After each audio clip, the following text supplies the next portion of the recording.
Hello everyone, how are we today? I am joined by the incredible Ozzy Dahaki, whose camera just stopped working. Camera's gone again. Nice. Oh, never. Oh, I know what happened. Sorry, that's 100% on me. I'll get that fixed again. Hang on. Yep. Oh, you're good. Technical issues aside, as always, it is what it is. But, oh man. How are you today, Ozzy?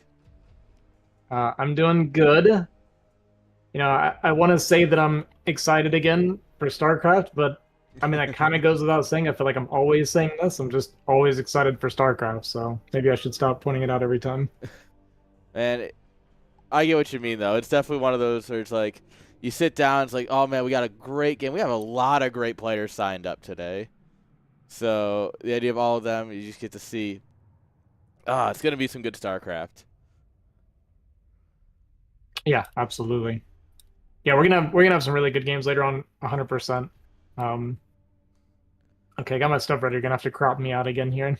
As long as it's the same camera, it should be fine. Because the crop's applied. Yeah. Nice. See? Professionalism. All right, but yeah, we're definitely gonna get some good games later on, like 100%. We have some really good players in pretty much every bracket. There's at least two like really strong players. So yeah, definitely looking forward to where we end up going with this today. Yeah. Let's take a look at the maps actually. I can hit the right button here. I just built out my stream deck last night, so It's all right. Gotta start somewhere. yeah. So I'm still like, why is this where it is? But for everyone to know, we are doing 3 maps. It is the same 3 maps for everyone because everything's a best of 3 today. And our first map is going to be Knockout. Admittedly, the stats are Zerg favored. Maybe that's why I've been enjoying it so much. But, it's been a good, fun map. Any thoughts on it? Yeah, it's interesting because it's one of those maps that I feel like is like in theory this feels like such a good Terran map, right? Because like it's like especially TVP, but for whatever reason, even though I can objectively say this is a great Terran map, I can't seem to do well on it. So maybe today we'll get to see some players that have it a little more figured out or a little bit cleaner, and I can maybe learn a little bit from some of these guys today. Yeah, I love that. Wikipedia has it at a 25% Protoss win rate, 5 to 15. Ooh. Yeah. That's pain. That's map 1. Obviously, it's a best of 3, so map number 2 will be Dominator. I like Dominator. I feel like as a Zerg player, you're supposed to like Dominator. Even though it's a 3-player map, which typically, I'm not sure if that's typically great for Zerg, but there's just a few things about this map that I feel like is very, very strong for Zerg. First of all, it's great defensively against Protoss, right? Because you have all these high grounds for like your Lurkers and Hydras and everything. It's very, very rewarding to play Hive style like late game as Zerg here. Yep. And then also against Terran, like the wide open bases just make Mutaharass extra strong. The Sim City for Terran's a little bit harder to do. What they do kind of have like easy walls, which did actually get nerfed in the recent patch, so it's not full wallable like it was before. But yeah, I definitely feel like this has been kind of historically a very strong map for Zerg. Yeah. You want to know a fun fact about this map? Let's hear it. So she's probably going to be upset that I said it, but my girlfriend, she also plays Zerg. And she has a essentially 100% win rate for pulling on this map against Terrans. She has 1 draw on it, and that's the only non-win. A draw, huh? Nice. Yeah. She killed all the workers, but she lost all of her drones, and it was against the Terran, so he just left his command center. I'm going to have to ask, did she lose all of her drones to an SCV? I don't remember, but for legal reasons, I'm not going to answer that question, honestly. All right. So, map number 2, and then if we make it to the end, we have the classic. I get why people don't like it, but Fighting Spirit, man, it just don't die. Everyone knows it, though. I feel like it's here as a meme. I don't know hardly anybody that says they like this map, but it's been in the map pool for about 47 years. So I don't know if there's a reason for this or what exactly is going on, but yeah, it's going to be around forever at this point. Yes, it'll absolutely be around forever. And I like it simply because it's the kind of map that everyone really does know. Whether you like it or not, everyone knows it. So yeah, it's really hard to. There's a lot of issues with it, but it's really hard to do something that hasn't been seen before on Fighting Spirit. Right. I mean, that is no, true. he took a random base. It's like, okay, yeah. There's 13 bases on this map. Yeah, I mean, that is actually the one upside to either maps that get repeated often or do stick around for a little bit is that, you at least will always have a couple maps that you do have a little bit of comfort with, right? Where it's not, you don't have to worry about learning the new map or learning something like that. You always have a few maps that you can kind of fall back to for comfort, and Fighting Spirit will pretty much always be that map for everybody, whether you hate it or not. Yeah, exactly. And I mean, there's a reason the Koreans still think it's the greatest map ever. I don't agree with that, personally. I am a Neo Dark Origin favorite guy, but that's also because I'm cheesy. It is what it is.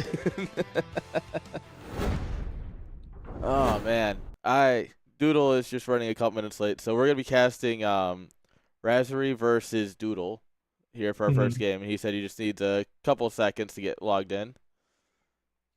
Yeah, that'll be a pretty good first game. Raspberry, he's been playing a little bit recently. He's not like inactive or anything. I've been watching him play a little bit, so I know he's been a little bit active. He can be very good.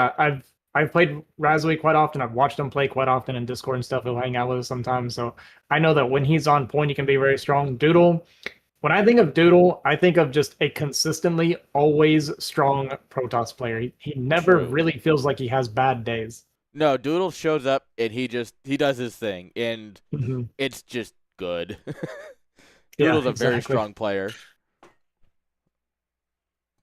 Yeah, so it should be a good series. If Raspberry's on point, then I expect it to be very competitive. Yeah, I'll be happy to see that. Yeah. So that's what, PVT, right? Yeah, PVT. Perfect. The classic. PVT to start off the day. We might be here for, a little bit longer than anyone wants to be, but that's the nature of the beast, isn't it? Yeah, absolutely. And it's hard to hate PVT, to be fair, too. I mean, some people say they don't like it, but you've played both sides of it, haven't you? You used to play Protoss, and now you're Terran, right? If I'm remembering correctly. Yeah, I played Protoss for, I don't know, 2 years, 2.5 years, something like that. And then I picked up Terran, which started as the only reason I started playing Protoss originally, or even ladder at all, was because I was a BGH player for like 20, 25 years, right? And then I had people tell me that you're not as good as you think you are. If you played 1v1, you would get smashed. So I was like, all right, well, let me prove to you that I can play 1v1. So that was the reason I started initially. And then I got to A rank with Protoss, and then everybody was like, well, you did it as Protoss. It doesn't count. Anybody can get to A with Protoss. And I was like, all right, fine, I'll play Terran. So now we've hit 2150 as Terran too, so... What a flex. I guess Zerg is next. When people tell me that Zerg's the hardest race, I guess we'll do Zerg next. Well, I mean, not to brag, but I hit like 1600 as Zerg. That's solid. To be fair, I play for the love of the game, not for like memorizing build orders. Yeah. So I tend to do a lot of dumb things. Which is also why Litmus is my favorite map ever now. True. Two-base crazy Zerg? Yes, please. Yeah, I'm kind of curious to see like how once the map gets figured out a little bit more, some of the Zerg builds, because I feel like that specifically opens up a lot of options for Zerg to do some unique stuff. Oh yeah, it's really fun in ZVZ because obviously you can get 2 gas going real quick, and that if you drop a second macro hatch in base, you can get a lot of meters real quick because you just need 10 drones on minerals. It's 5 drones per hatchery for meters. Right. Yeah, it can get really fun. But yeah, there's nothing like Terran thinking they contained you, and then all of a sudden Ultras pop out because you have 3 gas, and you're like, ha. Yeah, right. Yeah, I originally thought we would see some like really powerful like 2-base all-ins, like meat all-ins off of 3 gas or something, but I haven't really seen much of that. I don't know if maybe it's just too hard to get enough drones up to make it viable because it might would slow it down too much, or why exactly it is that we don't see it. I don't know. Not to spoil anything for ASL, but it wouldn't surprise me if we started getting some more crazier builds with how some of these games have been going. I don't know where you're at, and I'm not going to spoil it for the audience, but... I've only watched 1 game so far, actually. Oh, and man, it's a good season already. And I have to say, like, obviously, I love ASL, which is why IPSL is very much framed the same way and built out the same way. But this season has really just been good. Mm-hmm. Friggin' Doodle saying he's home, taking his sweet old time. Sorry, guys. Yep, we're just waiting on one player, which, I mean, I guess what we can do, I actually have something for this, is look at the brackets. There you go. It sounds like I pulled these up for a reason to have them ready. You spend all the time getting everything ready, and you kind of just like, oh, yeah, forgot about that. All right, so we have 4 groups. This is group 4. JD Conan and Nesh in a semifinal. We have Ranged and Raz. Range versus Keen. Poor Keen. Keen's kind of been out. Oh, 1 second here. No one can hear you because I forgot to add you to the scene. There we go. Man, I changed my audio setup too along with doing all this, and I may have outdone my tiny brain on it. So, anyway, there you go. You're here now. But yeah, JD Conan and Nash, and then you have Ranged and Keen. If Keen was back in shape, it could be interesting, but I know he's taking a bit of a break. And then Range versus Raz, though.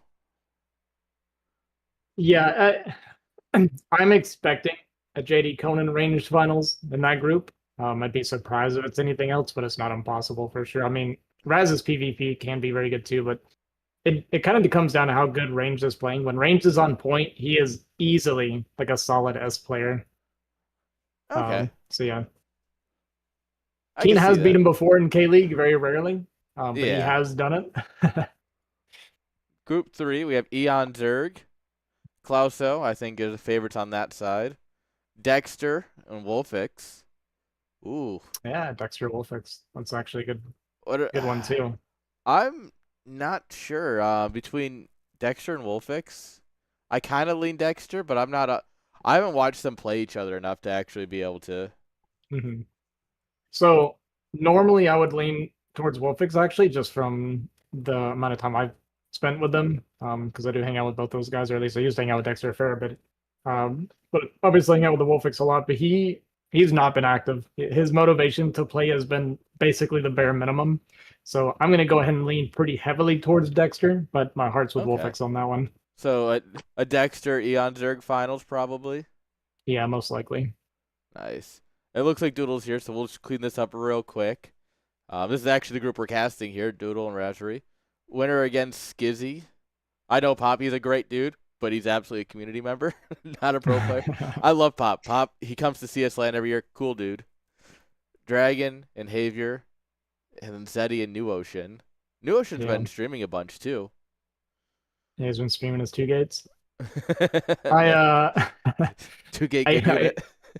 This is another one of those groups where I expect Zeke Dragon finals, right? But I mean Doodle also can be good, so we'll see. There is actually potentially a little bit of a mix up there if Doodle gets through. Yeah. But yeah, I'm with Zeke Dragon. That's my predictions for this one for the finals. All right. And then this one kind of became the group of death here. Looks like we had a couple of walkovers. Yeah, unfortunately, Rhett, I guess, dropped. Otherwise, this would have been a real group of death because we'd have Artosis versus Rhett. It's a shame. Yeah. My biggest complaint is that I was making a joke earlier that Worst needs to play Artosis in the semis so he can snipe him and stop him from qualifying. But yeah, I think Bonnet makes it through the top, and against you, I think Artosis. So, yeah, that's a good set of groups. Yeah. Artosis and Bonnet probably. That is a tough matchup for Artosis. Really for anybody that has to play Bonnet, so yeah. life is cruel. But I mean, the nice thing is that we'll get into the group stage, and well, once you're in the round of 24, anything's possible. These qualifiers can be a bit cruel because you just get broken out, but round of 24, that's where the fun begins. Yeah. And I mean, with 3 days, I have a feeling that anyone who doesn't make it through today still has a good shot. Yeah, absolutely. All right, guys, we are getting into our game. Game number 1, our first game of the day, Doodle and Razery. Razawi.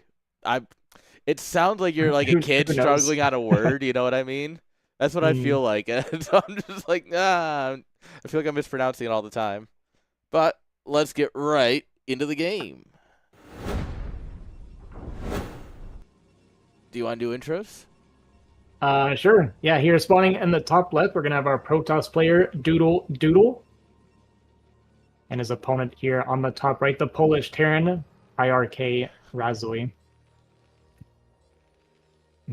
Yeah, like I was saying earlier, I feel like this will probably be Doodle favored, but if Razui is on point today, if his mental's there and he plays strong, it's definitely possible he takes games off Doodle here. A I'm definitely not going to count mentality Razui there. That's a tough. That's a big ask. It is a rare combination for sure. I haven't seen him play much. Do you think he'll try and do a cheeky like cheese or all in, try and pull a map? So from what I know of Razui, he is a very standard player. He actually has a very similar play style to me. Okay. So he'll probably just do like typical fact expands and just try to play the early game out and go for like kind of standard reaction play and pushes and this kind of thing, right? So we'll keep an eye on that and see if I'm wrong about that, but that's what I'm expecting anyway. And Doodle, of course, is the macro machine. I don't expect much else from him other than just good Protoss play. If you're looking for a build, start taking notes.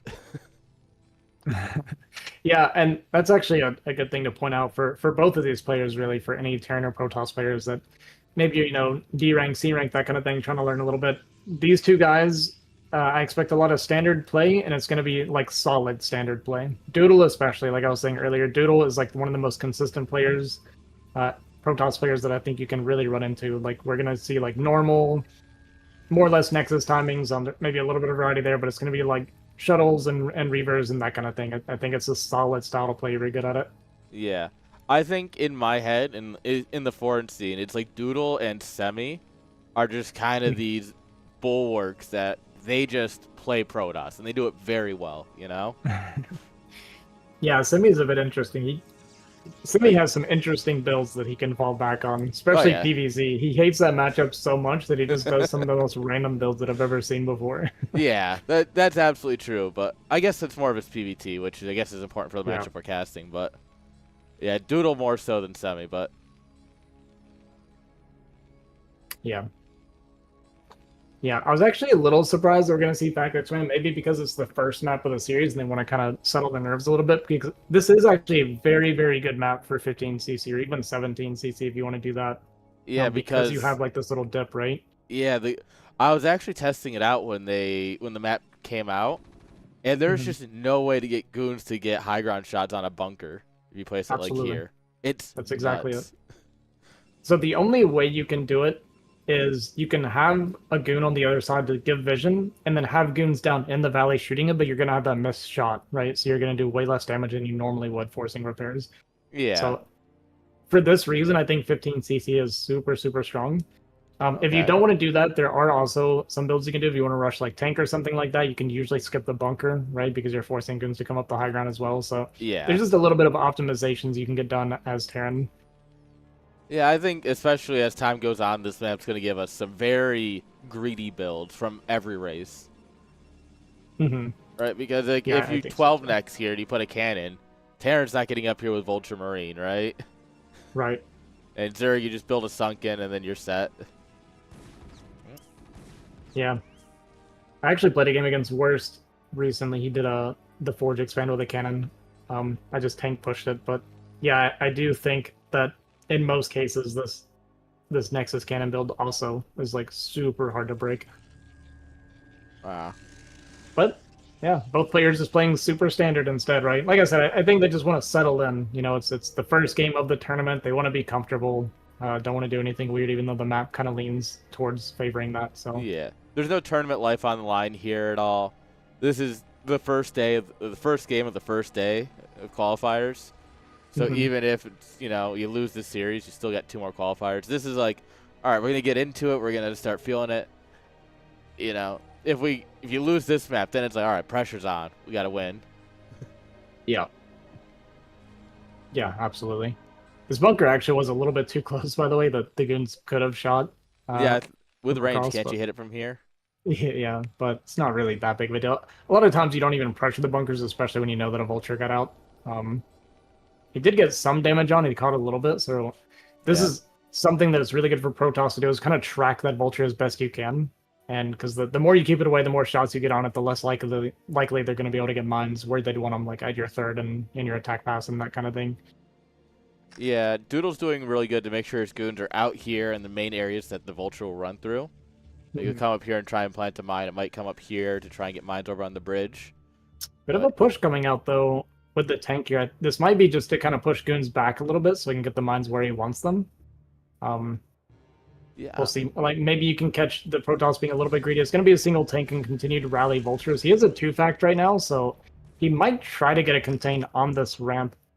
And we're probably 20 seconds or 30 seconds away from the observer. But Tugun's going to spot everything coming up here on the high ground. It's going to get him pushed down onto the low ground here in his natural. So far, I think this is going pretty well for Razui. And yeah, he's just going to back up. So this is what I was saying, right? He just wants to push him back, get his mines up, and fall back. Yeah, that's beautiful. This map is killer for contains. Especially, obviously, there's a Hydra Lurker contain out here. It's so strong. Yeah, they're just running through the low ground. It's like, oh, sweet. That's extra damage for me. Yeah, nice play from Razui so far. Not like anything serious, right? But this does force a delay on that third, which is really the main purpose. And this observer also is going to have to stay home and clear mines and not be able to go straight across like it wanted. So this is really all Razui want to get done. Yeah, and he's got space to get more vultures out here so he can get more mines down. This is really just ideal opening for Terran. Yeah, what are we on 3 factory right now? Or is it still just 2? Yeah, just two still so far. One shot. So we might throw down 3 all at once is what I expect is going to happen. It looks like he's thinking about it. He's moving his camera over here. Yeah, getting a turret ring up, just being as safe as possible. I mean, the third base still hasn't started for Doodle. We're at the 7+ minute mark now with no third base, so Doodle might be looking to get somewhat aggressive here with his Reavers, and it's just 2-gate Robo right now, so yeah, I feel like right now it's going pretty well for Razui. If a third Nexus doesn't come down super soon, it's getting to the point of getting a little bit late, and here it's finally going to drop down here for Doodle. Yeah. I mean, 7.5 minutes, though. I've seen him as early as like 3-4 minutes. That's... But, I mean, that shows you the kind of power that Terran had with getting that contain, pushing him back, and getting all the mines out. It really shows you that it just worked. Yeah, there's our 3 factories on the way here for Razui. So super standard stuff so far. Maybe a slightly delayed third for Doodle, but I think this is just because he wanted to get his Reavers out to be as safe as possible. So both players just playing pretty defensively and pretty safe. No real aggression so far. Yeah. I do like that he took the observer and he kind of poked around to make sure it was a full ring. Checking for any sort of holes, anything that, you know, might be able to exploit. But I don't think he found anything. Oh, I never added the alert. Oh, I'm an idiot. Oh, well. Sorry. Thank you, Yakub, for the sub. Yeah, I'll get that fixed a little later. Still only 1 add-on, which is kind of interesting from Razui. Oh, nice Reaver drop here. Gonna clean up the vultures essentially for free. I mean, we did take a little bit of hull damage on the Reaver. It's going to take a bit to recover, but yeah, obviously picking up these 4 vultures is absolutely worth it. Yeah, I think that was a good trade.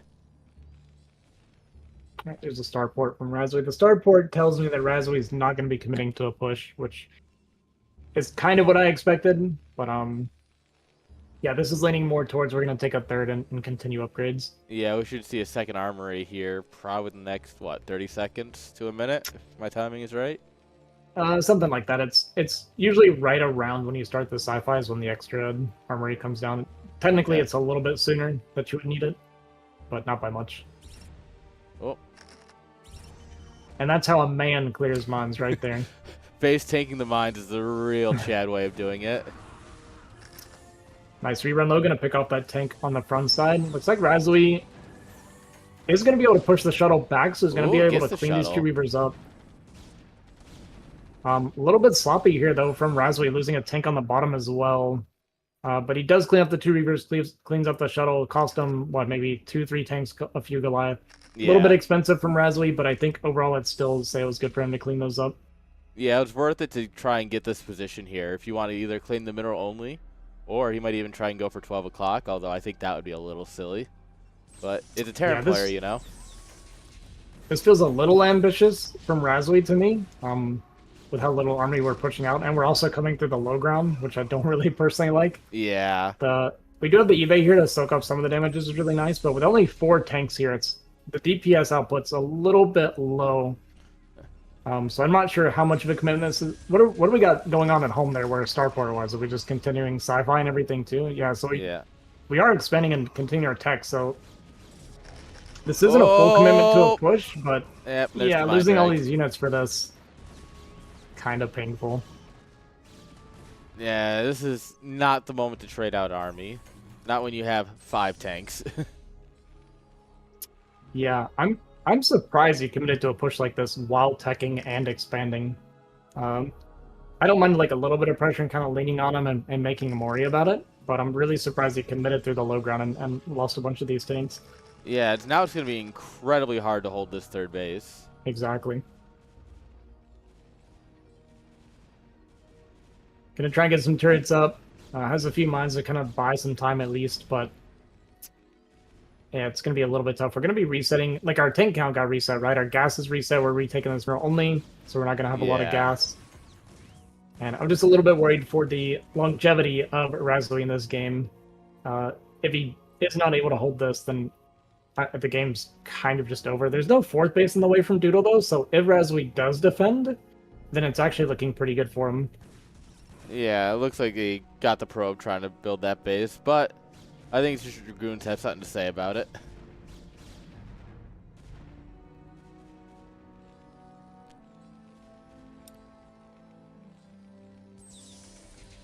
Yeah, well, okay, we got our 3rd base on the way, 2nd armory's done, like I said. Even getting this eBay repaired so it can continue soaking damage. Extra factories coming down.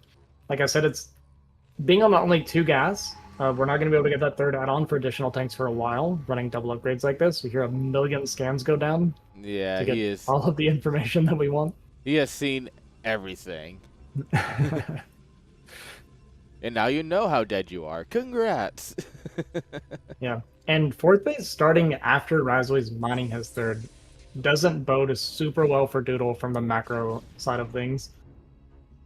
Yeah, but I think if Doodle just keeps taking a great fight...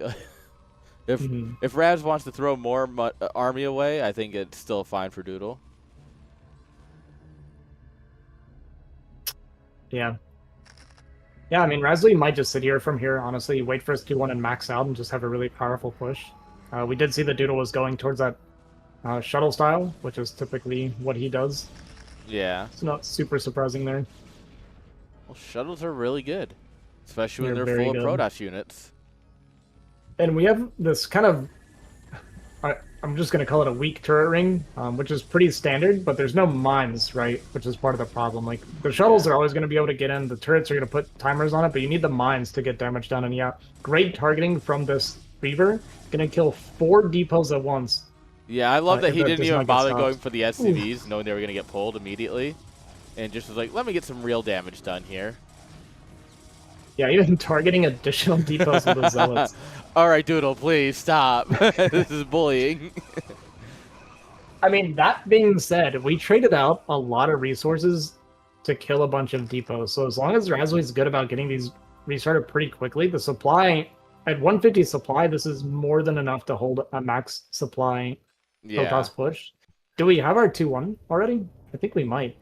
Yes, we do. Yeah, we're at 2-1. So Razui's actually in pretty good shape right now. Doodle's going to send it. There's no mines, no bullshit at the front either. Yeah. Oh, the storms. So many storms. Yeah, now we're trying to come up this high ground to defend this base. Initially, the defense is going okay for Razui, but now he's going to be coming up this high ground. The storms, like you said, were pretty strong. I think we're out of storms, though. Yeah, we're going to be making that Archon. So if you can clean this up and not take too much more damage, we're going to let that CC and try to save it. It is going to be running away. I think that might actually be going down though. Yeah, yeah, it should go down, especially with these shuttles coming in here, bombing reinforcements. Yeah. And that CC is going to go down. Doodle going to get a good enough trade. We might just get a counter all-in push from Razui at this point. He does have pretty good supply. Yeah. So there is kind of potential with a well-executed counter push that we could get some damage done. Yeah, I think that's really his only shot, and I think... Okay, there's always the option to leave the game. That is... He's got me on that one. There was the other option. Yeah, I mean, it was unlikely that Razui could play from there, right? Yeah. That's just kind of the only thing that I saw, but Razui, in typical Terran fashion, we just give up when things aren't really going our way. We don't like that, so we're going to move on to the next game, not torture ourselves. When the going gets tough, the tough go to the next game. Yeah. Yeah, and the next map's going to be Dominator, right? Yes. Man, Dominator... I hate playing shuttle style on Dominator. It is pretty miserable, so we'll see how Razui tries to adapt to that. All right.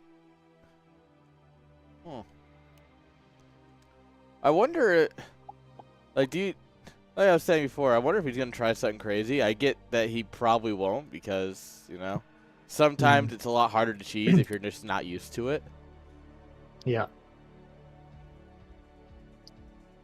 Yeah, trying to make up cheese on the fly as a Terran player almost never works. We don't have many good cheeses.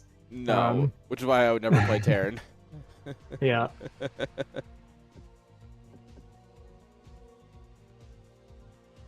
Looks like Doodle's checking the replay.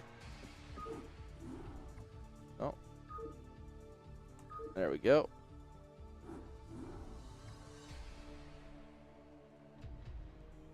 All right, game 2.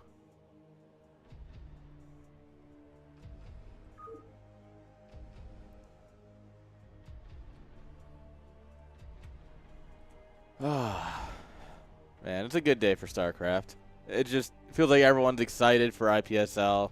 Feels like everything's going good, you know. It's coming at a good time. I don't want to get political, of course, on StarCraft, but it's just with all this stuff going on, it's kind of nice to be able to just kind of sit back and enjoy something we can all agree on, which is that StarCraft is an amazing game. Exactly. In the policies of course meeting, Blizzard sucks. You know, we don't want to get too political, but Blizzard sucks. All right. All right, spawning here in the top, we're going to call it the 1045 location. We have Doodle as our Protoss player, getting a clean game 1 win. And his opponent around 2, we're going to call it 2, maybe 26. We got a Razui here. It's actually 235. I just it's 230, but my bad. Yeah, I just looked at my clock. How embarrassing. Yeah, I've always tried to figure out people who try and use, like, I get the clock positions for, like, 3, 6, 9, and 12. But, like, the odd positions, like, just say top left, you know? Yeah. I usually call it top left. Yeah. A little playful right now, you know? Oh, no, yeah, not you. I just mean, like, there's, like, especially, like, the Korean casters are always like, it's got to be, like, 10 o'clock. It's like, it's top left, bro. Yeah. And also, nobody's had to read a clock in, what, 10, 20 years? So that skill's kind of going away from society. Actually true. Yeah, I mean, talk about the downfall of society all you want. People don't read clocks no more. That's really where it all started. Yeah. I don't know. I would argue it started when they stopped teaching cursive. There's my political statement. They don't teach cursive anymore? No. They stopped not long after I took it in like 3rd or 4th grade, so... I didn't even know. Yeah, at least by the 2010s, it was done, from what I heard. I wonder if I even remember how to write in cursive, actually. I know how to sign my name. That's about it. Yeah. I don't think I can call that cursive anymore. It's a nice scribble.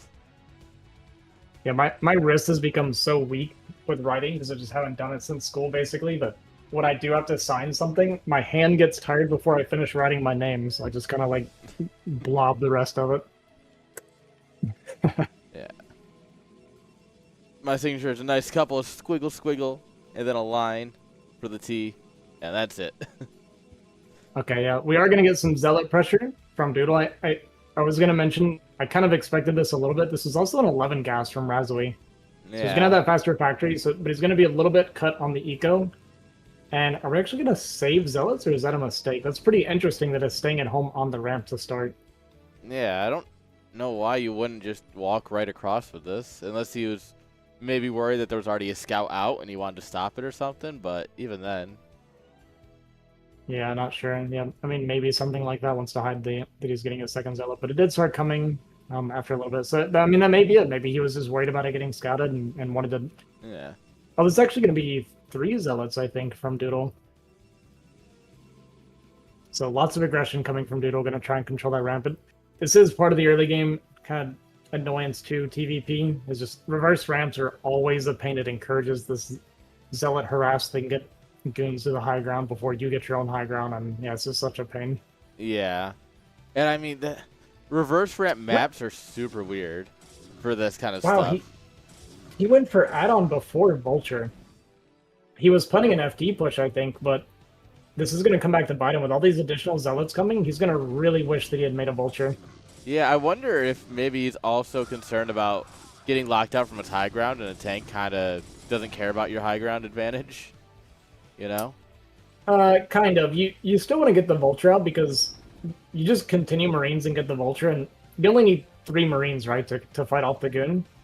Yeah. So honestly, you can go like 2 Vulture before your tank and fight out the Zealots and get up to the high ground. But yeah, looks like we're going to rush tank. And okay, well, there's the Vulture anyway. Machine shop into Vulture, I guess, is... You can do that. You are certainly allowed to do that. Yeah, and I guess I was wrong. We just did 2 Zealot into goon, not 3 Zealot. Doodle's just not listening to us, clearly. Yeah, so here you go. It's going to be a Vulture, and I'm moving forward here. Going to get a couple of shots on the Zealots early, which is pretty nice. Not really getting a body block with these SCVs, which is an important part of it. We're going to clean those 2 up and have 4 Marines left over with the Vulture, so very easily going to push this back. And I think we're going to be committing to a push, actually. Ooh, no cancel. Yeah. It doesn't get canceled, but... And the Soldier going to run forward and die, unfortunately for Razui. Splitting his damage perfectly. Oh, that goon. 3 HP in a dream. And one of the Marines bugged out as well. This is tough luck for Razui. Does get that fixed at least. Continues making Vultures, it looks like. But with 3 goons out, and the high ground here, going to be able to focus down this 1 Vulture. Missed shot on those goons. Not going to kill that goon. It's still 3 HP. Oh, no. He finally died. Yeah, but this is not going well for Razui at all. No, this pushes. Gonna even clean up this mine. Oh, I'm not gonna get the... Okay, there we go. Is Doodle just that good? And the answer is yes, of course, but like... Yeah, range finishes up. Gonna clean this up pretty easily. Have 3 goons left over. And we might actually just see... Okay, Razui is gonna try to play it out. But this is a pretty brutal start. Yeah, this is... I definitely agree with you. If he had left there, I would have been like, yeah, I get it. Yeah, I would have understood this time.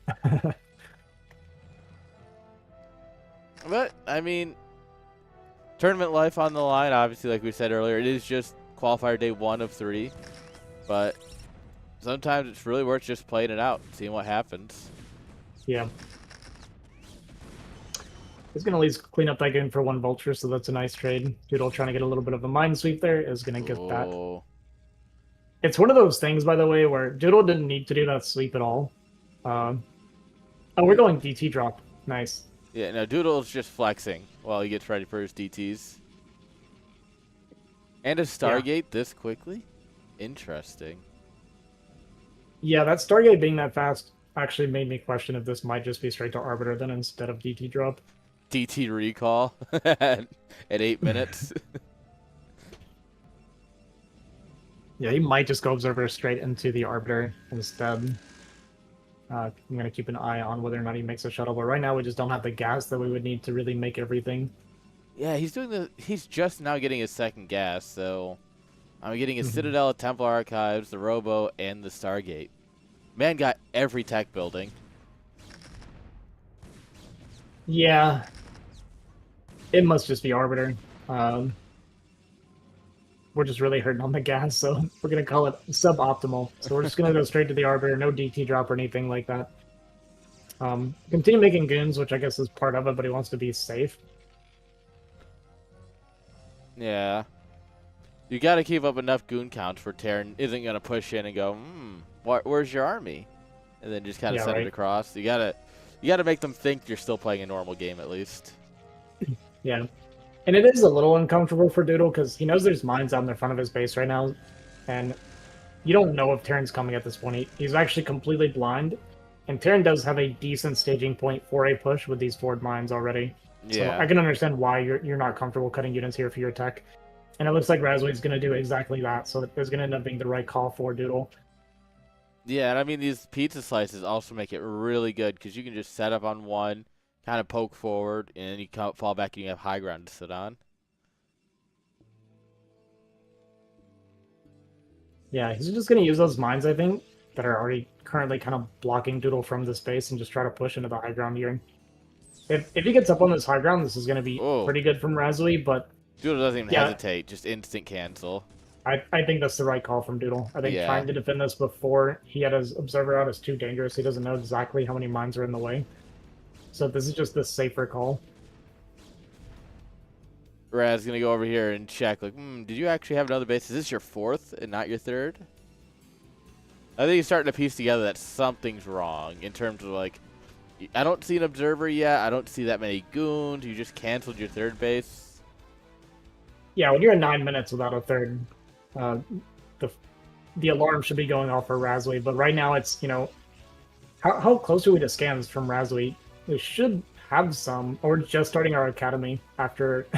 Yeah. We're like, wait, we're at the 9 minutes with no third. Maybe I should figure out what's going on. I wonder if he's doing something weird. Now it'll be tragic if he scans here and doesn't see it at all. Well, even if you scan the gateways, he should know that it's arbiters at that point. The main thing you're afraid of right now is a two-base carrier.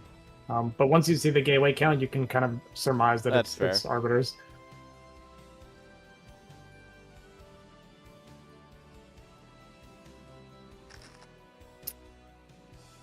Yeah, just going to be trying to hit our build from here. It looks like we're going to get a 6-pack from Razway, so he decided, last game I tried to play macro. I didn't like it. I'm going to go 6-pack. Unfortunately, 6-pack into Arbiter tech. Yeah, not the great. It's doable, but it's really hard. Especially when you had a port opening. We got invisible men going off to do invisible things. We got the tech. We might as well build them, They're kind of good. Yeah, absolutely. Well, it's always kind of nice to mix in DTs as well. Yeah. Especially if you're getting pushed because you're forcing the scans to be used on the DT before the Arbiter shows up, and that energy is very, very precious on your pushes. There, the scans go down. We do get confirmation of the tech. Kind of surprised you threw down the second scan after scanning the Arbiter tech first. Yeah. Because you really want that energy to be saved up for your push. Yeah, I feel like he might have clicked both just instinctively, like, all right, let me get the whole image, and then realized, oh, crap. Yeah, I've definitely done it before where I'll scan Arbiter and be like, but how many gateways? But that's really not the important part at that point, especially when I'm already planning on pushing anyway. Yeah, what he's missing here is you're supposed to kill your scanner and rebuild it, so it gets that energy back quicker. It is actually faster, yeah. You don't see that very often, but it definitely can be an option. Yeah, I've had Protoss players do it for me, We're like, I'll push a scanner, throw down the scan while their DT's killing my scanner, and I'll be like, oh, okay, thanks. Perfect, let me rebuild that. DT hunting around for third base. Gonna find the SCV. Yeah, Doodle, we're gonna see there is no third base still right now, so might become suspicious that we are getting pushed very soon. We did get that forward turret, but this is more of a, hey, look at me, I'm taking the space because I'm going to expand, ha ha ha, turret. Yeah. But really, we're pushing. And I mean, all Doodle really needs to do for that is just set up, get his arbiters ready, hopefully have enough energy for some blue crystal, and then just ruin that push when it walks out. Yeah. Or he's going up to a fourth base. Oh, we have our recall already. You can go for the big Doodle recall. when you're planning on doing a push, this is the last thing. Yeah, Yeah. Razu just gonna GG. Just I'm not gonna deal with this. And Doodle gonna take the 2-0. I don't blame him for that GG. I've definitely had those moments where I'm getting ready to push. Yeah. I get recalled. I'm like, I'm not. We're not doing this. Same thing when Terran drops you when you're out and about in the map with Zerg. You're just like, well, there goes all of my tech. Nah, GG. That was fun. Yeah. All right, so Doodle gonna win that and move on to the next round, which will put him up against Vyncke. Not surprising. So that's a really strong one too. Doodle Vyncke. Yeah, I mean we could absolutely follow that. Yeah, we can watch Doodle Vyncke, Ranged Raz, Bonnet Worst. I think Doodle and Vyncke honestly is probably the more I'd want to lean towards. Most people don't like PvP. I can't stand it. I've played 2 PvPs in my life.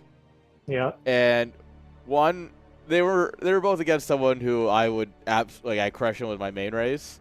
So like game 1 was this big macro game where I had no idea what I was doing, but I had like 8 Reavers, just kind of like walking across the clips. Like I don't know, just go. I know these things are good. And then game 2, I tried to go 2 base carriers, and he just kind of walked in with a bunch of Dragoons. I was like, ah, fuck. Well, I think I lost. Yeah. Sorry, my dogs have decided that it's time to play. Jinx, Tolly, what are you girls up to? Did you at least play quietly? I know you don't understand that, but...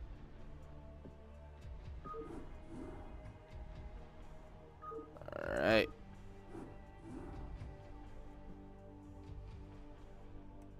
We'll go ahead and get the scoreboard set up here. It was funny, some of the players were like, ugh, fighting spirit. And obviously we talked about it earlier, right? And it's like, just follow the Doodle mindset. Don't let game 3 happen. And then you don't need to play it. I don't think not a single person went to game 3, so nobody's had to play fighting spirit yet. Yeah, you're welcome, everyone. I'm just giving you more excuse to just, you know.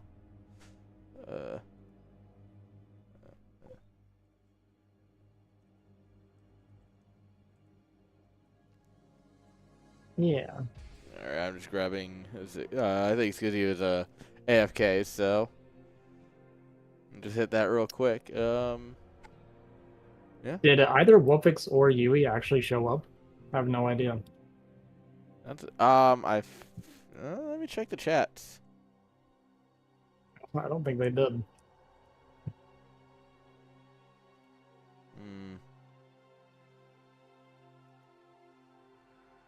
Or sorry, I said Yui. I meant Tom. Wolfix or Tom. Oh, Wolfix or Tom? I don't know. This is what the admins are for. They're in. Oh, did they play? Maybe they played. Okay, don't mind me. I think they like just finished or something. Oh, it's always hard when you have those games that just, you know, take forever, right? You know, those series where you wait on someone. You're already like 3 rounds ahead, and everyone else is stuck because one series took 2 hours. Jinx, please, could you play a little quieter? They're too dang cute, but they're too dang loud, you know? Good old puppies. Okay, it looks like Wolfix 2-0 Tom. Not super surprising. So Wolfix and Dexter are going to be playing each other. It's also a very good series. Yeah. Potentially. Oh, it's going to be a banger.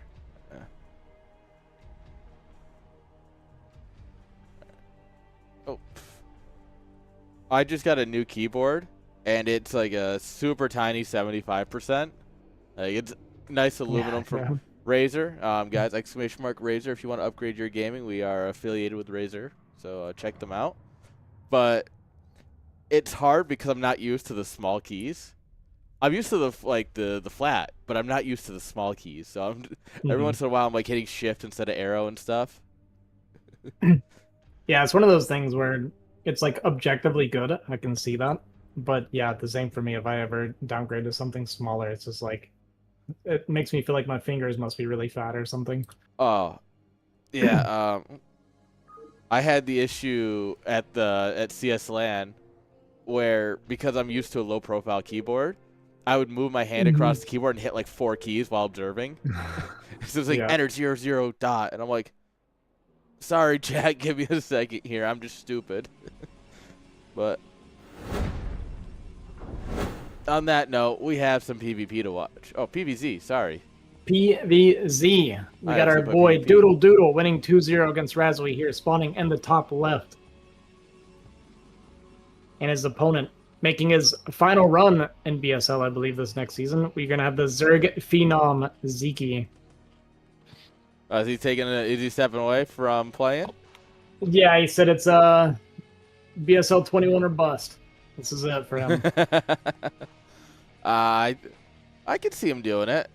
He's got to play for it. He absolutely does.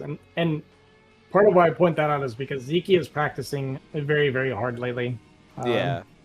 And I feel like he's probably in some of the best shape he's ever been in. And for that reason, I'm pretty worried for Doodle. Doodle, obviously, very strong, as we've talked about. But Vyncke just... He's kind of one of those like top 4, top 5 foreigner guys here. He's scary, for sure. This will be hard for Doodle. Yeah, and I mean, PvZ is one of those matchups that's... If your storm control isn't good, it's a very hard matchup. Because maybe it's because I'm bad, but it really does feel like it always comes down to storms. You know? Yeah, it's a huge part of it for sure. The hard part about PvZ, at least for a lot of people that I witness, is it's being able to take engagements without overcommitting. Oh yeah, that's big. Yeah, because it's like you have your initial storms, which will make you win the initial fight. And so often we see Protoss will win that initial fight because they burn all this energy and they're like, man, I'm crushing this fight. And then they keep going and get swallowed up because they don't have any storms left. So you got to have that kind of that patience and self-control, you know, to recognize that when you don't need to overextend or when you can go for that killing blow. And that balance is very hard for a lot of Protoss players to find. Yeah, there's striking balances like that are... I feel like, so when I describe like what makes you good at StarCraft, I always break it into 3 categories, right? I think it's your macro, obviously your ability to mine and build units and such. Your micro, you know, your control, and then game sense, which I feel like is always the hardest one for anyone to learn. Because like it's one of those things that anyone can learn it, but I feel like if you're born with it, you're a little bit better off than people who have to learn game sense. Yeah. Because like if you could just like, that's like a few too many goons. You have a hidden base somewhere. It's a lot easier than, oh man, you know, I'm fighting, I'm micro, and why am I losing? You know? Yeah, and it's one of the hardest things to teach as well. Like, but we'll get back to that. Yeah, these Ling's gonna try and push forward to hear from Vyncke. Gonna get 4 through. But to back here, which is kind of a pain actually for Doodle because these Lings will be threatening the mineral line. Those probes can't leave, or they run up into the main as well. Yeah. This actually is going to do a lot of damage. Just sitting here is doing a lot of damage to Doodle. Yeah, he can't really do anything until he gets his Zealot out at this point. Yeah, this is actually pretty brutal. This is a great play from Vyncke. Yeah, Doodle needed to not be blocking his ramp, but rather block the Lings entirely from getting through the wall. Yeah, it's an interesting choice to choose to block the ramp instead of just getting your 4 probes up here in the gap. Yeah, I think he was hoping Vyncke would just kind of blind commit up the ramp, but Vyncke didn't take the bait, and because he wanted the Lings to die, right? I think this is why he let them end like this, but he's getting punished for it now. And yeah, look at that setup from these 4 Lings. This is so ridiculous. Annoying. I guess, do you just like take your gas and accept that you'll just have some extra gas at this point? Like, I feel like you should just take, like, obviously it's not optimal, but your probe sitting here doing nothing, like getting rallied down to the bottom, also not optimal. Man, the Zealot can't even win this fight if the Lings are microed really well, so this is just such an annoying situation. Even gonna lose a probe is Doodle. Vyncke getting great value out of these 6 Lings. Pretty insane. Gonna threaten and kill another probe. Yeah, this is not looking great for Doodle here. This is the best opener you could hope for. for Zerg. Absolutely. We're finally going to corner and kill these Lings. I think that Zealot got very low, actually. Yeah, just one hit away from dying. Yeah, Vyncke really getting the most that he could out of those 6 Lings. So really, really paying off, punishing Doodle. And our start board's going to be very late, actually, from Doodle because of their start gate. I wonder if he even commits to it. Wow, this is really late, actually. Yeah, Cybercore finishing at 5:15. Yeah, this hurts a lot.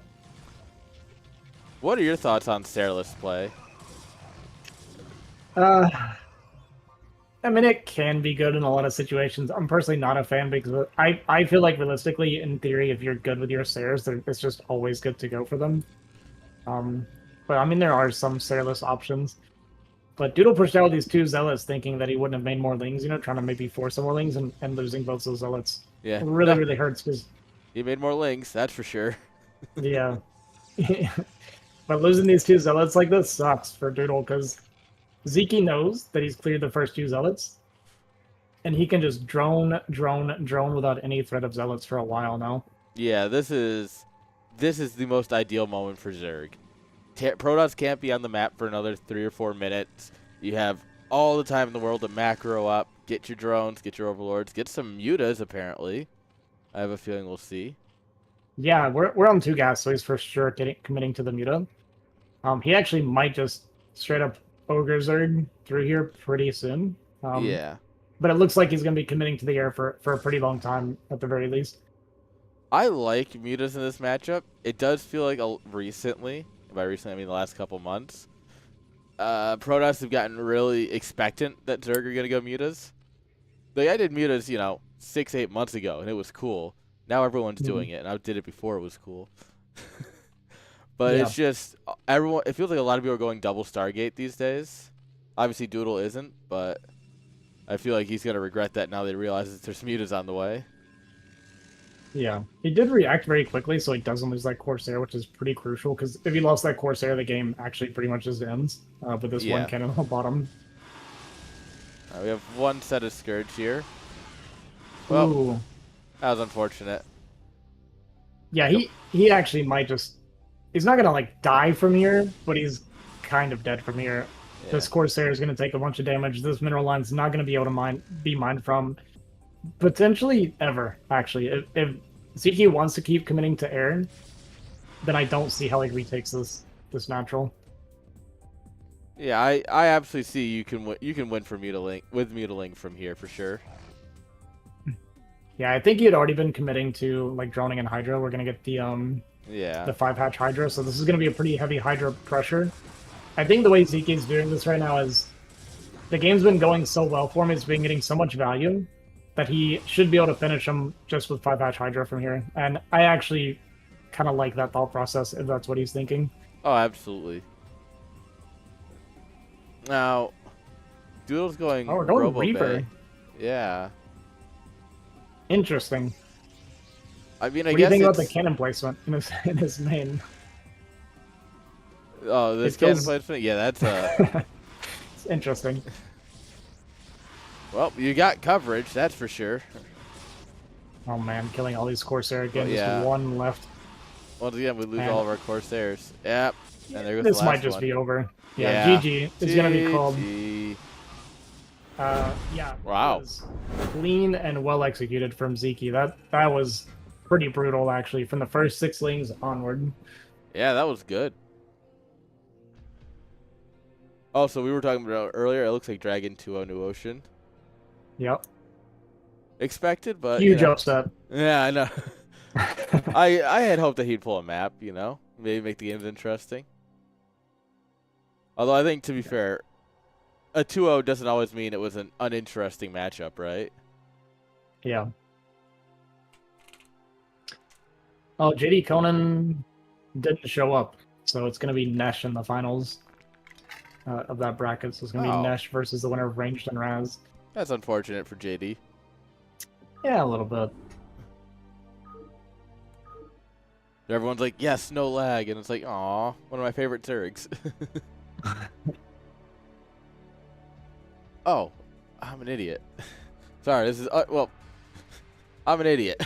I'll just be open with that one. But like, for something else, I made the upload the places for players to upload their replays. Mm-hmm. Never posted them. So give me like 10 seconds here before we get into this game. So I All get.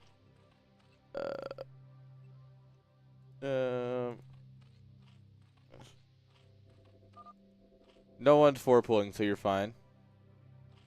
That's good. Sorry. I just want to make sure the players have everything they need to be successful. There we go. At least it's mostly just copy-paste at this point. There we go. Oops. There we go. All right, there we go. Into the game we go. That's the wrong button. Yeah, and I am on it today. Let me tell you something. No worries. All right, spawning here in the 3 o'clock position, we have our Zerg player Vyncke, currently up 1-0. And his opponent in the bottom left here on Dominator, we have Doodle. Doodle Doodle. Doodle doodle doodle.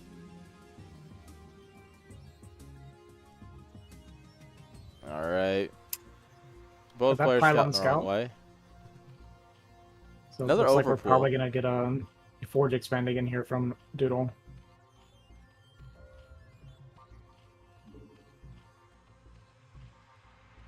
Think he goes for 6-lings again? I'd be surprised if he didn't. Seemed to work out so well, you know? It's kind of what I'm thinking. It went so well for him that maybe he tries it again. Yeah. I wonder if Doodle will have a better response this time. Yeah, I think I'm hoping he learned his lesson. We're not letting the lings in next time because that really came back to bite him. Yeah. And I'm just impressed with how much value Vyncke got out of that too. I feel like he really couldn't have done better than what he did. No, I don't think I've ever seen anybody get that kind of value out of 4 lings. Yeah. It's always a running joke that if you get lings into the Protoss base, you've already lost. Because Zergs will tend to spend so much time trying to micro the lings that you end up just losing. But yeah, those did work. Yeah, that was really well done. Yeah, that's kind of one of the things that separates the men from the boys too. It is going to be 6-lings again here from Vyncke, but yeah, the good players that get lings in your base, it's a little bit different than the like B or low A or something like that, right? Because like you said, the Zergs will hurt themselves more than they'll hurt you a lot of times trying to multitask. Yeah, and I think a lot of StarCraft's like that. As much as sometimes we try not to admit it, a lot of StarCraft is, oh, I did this thing really well, and then, whoops, I forgot to do everything else, and I lost. Why'd I lose? Yeah, that's the beauty of StarCraft, man. It's impossible to be good enough, you know? Yeah. Unless you're Flash. We got our 2 cannons up. Not going to be taking any damage this time. Vyncke does have his 3rd base in the way. Did take that base above because he didn't want to worry about getting blocked from the early scout from the probe. This is such an interesting base to take. To me, this says he's definitely going to go mutas because there's no way you hold this without mutas to start off, right? Imagine trying to get Hydras from your main up to there. Yeah, it would have to be one of those things where it'd have to be a very self-sufficient SimCity where you can't really expect to reinforce it. And yeah, that for sure would be part of the problem. It is interesting you went for that one instead of the bottom base. Yeah, I mean, this is a good one. It's also in line for your units. Yeah. God, these drone transfers are just going to take forever. That's what I was thinking when I'm looking at this. It's like, man, the drones have to travel for so long to get there. So you can pilgrimage to the 3rd base drones. Enjoy. Yeah, right. This is a journey. Go straight to Hive so you can Nidus Canal to your 3rd base. Yeah, well, that was part of what I was thinking when I saw this as a 3rd base. My brain immediately jumped to we're looking for a long game. This could very easily be a Hive Tech game. This doesn't scream 5-hatch Hydra or anything like that to me. I'm thinking this will be kind of your standard, like Muta or Spire for Scourge. Maybe we go the 5 Muta. Yeah. But we're mostly going to be looking for 6-hatch and that kind of thing. So I think this will be a more passive game from Vyncke. I for sure think that as long as, obviously, the last game was a little out of the ordinary, but I think with these two, Hive Tech is almost guaranteed. Yeah. And it's, like I was saying earlier, this map is perfect for Hive Tech Zerg and ZVP. It's just so good defensively for Zerg, and it becomes such a nightmare for Protoss to break. Not just because of the high grounds, but even this base in the top right, like, when Protoss commits to trying to break that third base, that top base, it's, I always say, the way I always word it is when you come through that little choke to go up there to attack, you just get swallowed up once you commit to that base. Yeah, that's... But 2 Zealots, undetected, getting here into the natural. Hello, we live here now. Oh god, that's going to be so expensive to dislodge. Yeah. You kind of have to leave that there. You can't really do anything about it. What are your opinions on building like a sunken? It's somewhere that can reach that. Like here, like here. I think it's bad. It's like unnecessary, yeah. right? It's one of those things where you can build the sunken, but building the sunken is more like saying you don't have the confidence to like pay attention or be fast enough, right? To react to the movement. So as Zeke's level, I think doing something like the sunken is really bad. If you're lower level and it's just more comfortable for you, you know, go for it. We don't have to be like crazy optimal. Yeah. Oh, double start. Yeah, this is what I was thinking, right? It's like, all right, everyone's going mutas, and he went mutas game 1. We're gonna double Stargate this. Yeah. And the thing about the double Stargate is that if Zerg stops going Muta Scourge at any point, they're in trouble because you just fly around and kill all the overlords. Yeah, it can be a pain.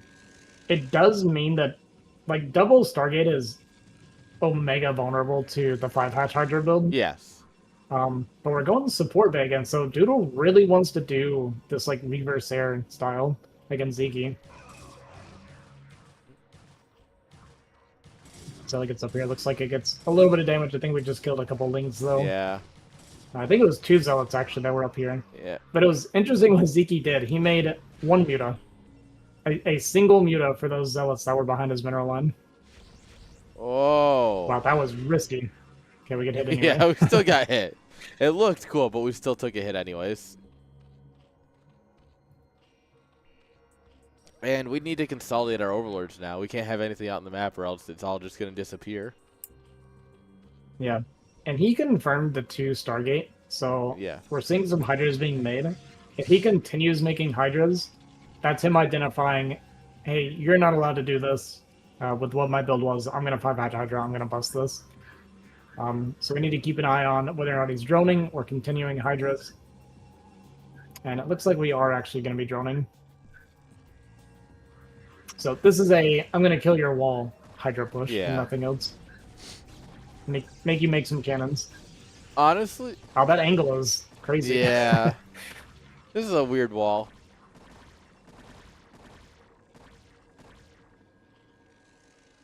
Oh, I'm sorry. You know what it is? Zeke saw the Robo Bay, and that's why he's not going to be committing to the Hydra. That's actually me not paying attention there. You definitely don't want to commit to 5-hatch Hydra against Reavers. Yeah.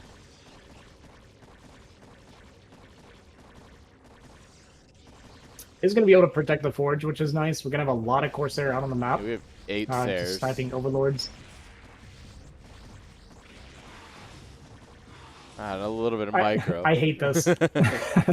You hate this. I live this.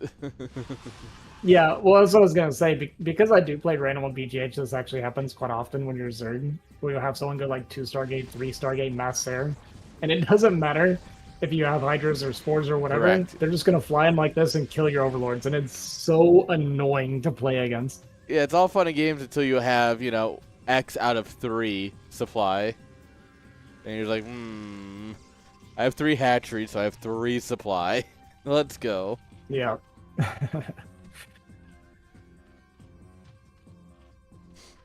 Oh.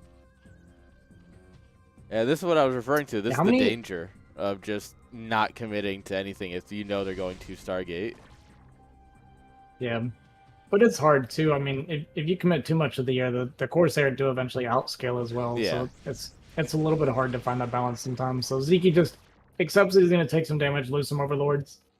It is what it is, right? And behind this, how many Reavers are we up to for Doodle? Shuttle, so probably It's like 3. 3. Yeah.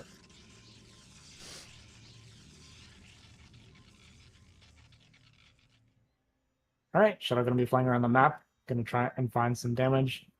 Did manage to avoid. I think he avoided being spotted so far, so I don't think Vyncke knows this is on the way. He did kind of have some spotterlings, but I don't think they saw it coming. And yeah, the reaction of the units leaving the base kind of points towards that. Run to the Overlord, freaks Does out. spot out with the Overlords. Burrow. Oh, we got I Burrow. like that. Nice. This is a great call from Vyncke. Very smart. Right, so there's 2 Zealots in there, so it's just 2 Reavers. Now there's a 3rd. Yeah. Man, that is a really smart call from Vyncke, identifying that he needs to get Burrow to avoid the Reaver damage. Vyncke is playing this out really, really well. Yeah. Oh, Scourge incoming. We're going to have to just commit. But what are we committing for, right? It's a bunch of burrowed drones. Okay, I thought when he unloaded those Zealots and shot, I thought he was about to shoot his own Zealots to try and get the burrowed drones. I was ready for it. That would be sick. That's actually such a great idea.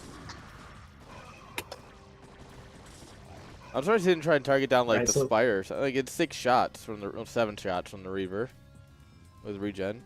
Yeah, I mean this has been a perfect defense from Vyncke. This looks completely doomed. I mean our Protoss player is down 20 supply against the Zerg player.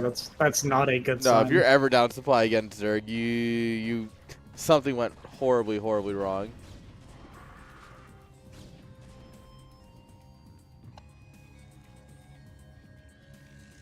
All right, Vyncke gonna get his 4th base online pretty easily. Was supply blocked again from those Corsairs, is continuing to be a pain. Got our Lurkers coming in line. Looks like we might be taking our 5th mineral only, potentially. I think that was a drone there, or maybe I'm crazy. Okay, yeah, there's a drone sitting there, so might be looking to take that relatively soonish. But right now we're going up to 4 base versus 2 base Protoss, so we're not in the craziest hurry. It is still a scary composition. I mean, Reaver, like Mass Reaver against Zerg, is pretty hard to deal with sometimes. Yeah. It's just, you gotta hope that you can get the Scarabs to dud, or you have to split, pre-split, more than Storm. But it's a pain, but it's doable. In an ideal world, you're handling it with Defiler, but I don't think we're very close to Defiler. No. Yeah, no Hive on the way or anything. We're just gonna keep committing to lots and lots of Hydra Lurker and just try to overwhelm Doodle's army. Yeah, this is what Hero did either last IPSL or the one before against Snow, I want to say. He just went mass Hydras with a couple of Lurkers for defense, and it worked. Just very battle Zergy. Yeah. And I love it. Yeah, if I were to play Zerg, that would kind of be the style that I'd be leaning more towards.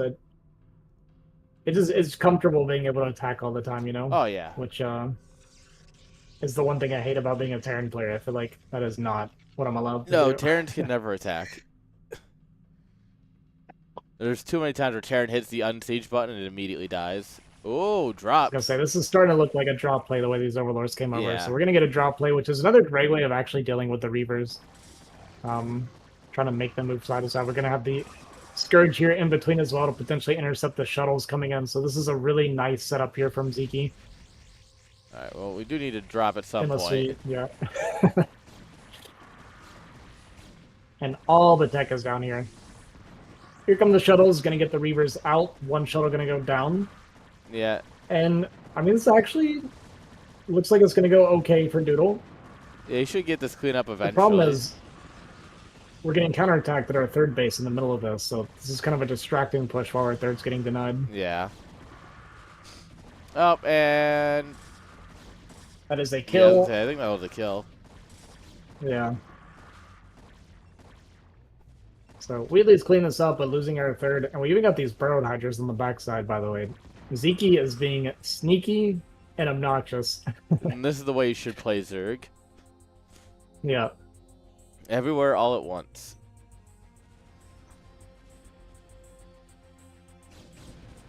Yeah, at this rate, Doodle's going to get starved out. He's going to try and retake this space, and I think he's got enough that he's going to be able to push this back pretty easily. There's a lot of yellow coming in, though, a lot of Ling Hydra. But only one Reaver up here. I guess the Reavers have to kind of slow crawl from the main at this point. Yeah. Since the shuttle's died. No, there's a shuttle there. They're just hiding in it. No one wants to work these days. They'd rather just sit in the shuttle, you know? Yeah, gonna jump on top of this Reaver at the front and get that picked off. And we don't have any detection, do we, still? Yeah, no observer.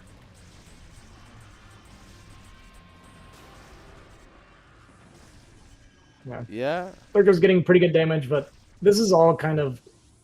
It's not necessarily about Vyncke getting a lot of damage done right now. The damage is being done by not allowing Doodle to expand. Yeah, and I mean, this is where you just go into some sort of Hydra Lurker contained, and you're set. Yep. Zelda's going to take some free shots there. And we're just waiting for Observer at this point, which... This hurts. Like, every second that ticks by, this hurts for Doodle, because he's very close to mining out at the 16-minute mark here. And, yeah, we see how low we're getting on that natural. Our main pretty much dried up at this point, so... Like I said, every second crucial for Doodle because we need that third. Meanwhile, Vyncke just continues to grow as he desires on the map. Yeah, and the biggest issue is that when you go Reavers for your splash damage, Scarabs cost money. And it's not something you think about often. Yeah. But in a moment like this, you start to realize, God, they're expensive. Yeah. Is going to push these Reavers back. And finally be able to start working toward this third. I guess Vyncke is pretty content to just stay on layer tech, huh? just no interest in playing Hive at all. Here we go. Muta's coming in, gonna pick off that Reaver and die for it basically, and then a bunch of Hydra's gonna come in. And nice little spread of the drop there to make sure we're not clumping too much for the storms. Storm the probes. GG. And yeah, Doodle's just gonna go in GG. He knows Vyncke's way too big of this, way too starved out. That's. I'm so used to. God, I should have fixed this. Oh, your camera's wigging. My camera's going nuts. It's kind of cool, actually. Let me just. Guess I'll hang up and try redoing it. I just refreshed it to see if that'll help too. Oh. Okay. Looks like I'm frozen though. Yes, now we're frozen. Okay, let me just turn this off. Try reconnecting it.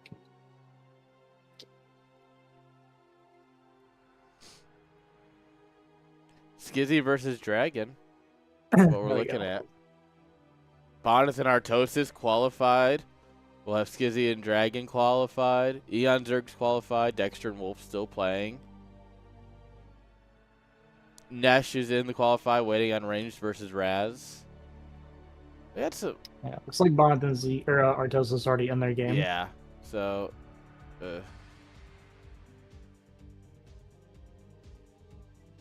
It's a bit unfortunate. I feel like the people probably would have liked that one.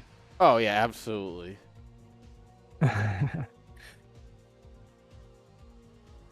So we'll do a quick once-over of the bracket. I told the players to give us a second here, so we could. Now I can actually hit the button that I hit the first time, which is the desktop. So this is what we just casted, Skizzy versus Doodle, which we will update with a 2-0.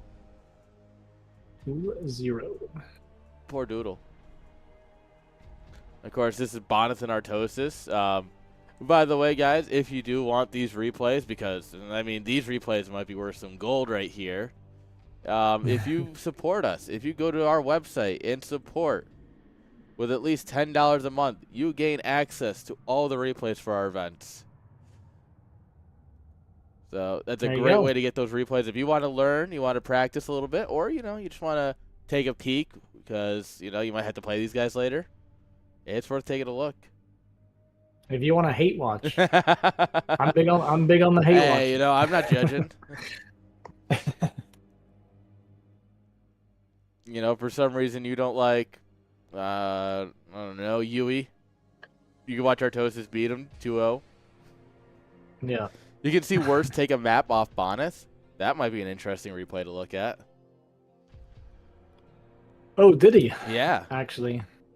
Oh, might actually want to see that then. So yeah. I might check that out myself. So yeah, if you guys, I know there's a lot of people who love casting in the community, so feel free. $10 a month, and those replays are yours. Yeah, that's nice. And of course, all that money goes right back into StarCraft. Like, there's more StarCraft to be had, you know? Oh, absolutely, yeah. That's what we do. We love our game. And we ain't going nowhere. We give to you, you give to us, and we give you more. Yeah, I mean, it's a really simple system, you know? you support StarCraft, you get more StarCraft. Yeah. Exactly. All right, looks like we're getting our game up and running here. So, for those who don't know, both players are officially qualified into the round of 24 for IPSL. This is just to see who gets more money. The winner of this gets $15, loser gets $5. This is the real reason that we're playing today, boys. Well, you know, the whole point of it was to make sure that there was, like, you know, a couple bucks on the line makes it a little bit more interesting. Oh, yeah, absolutely.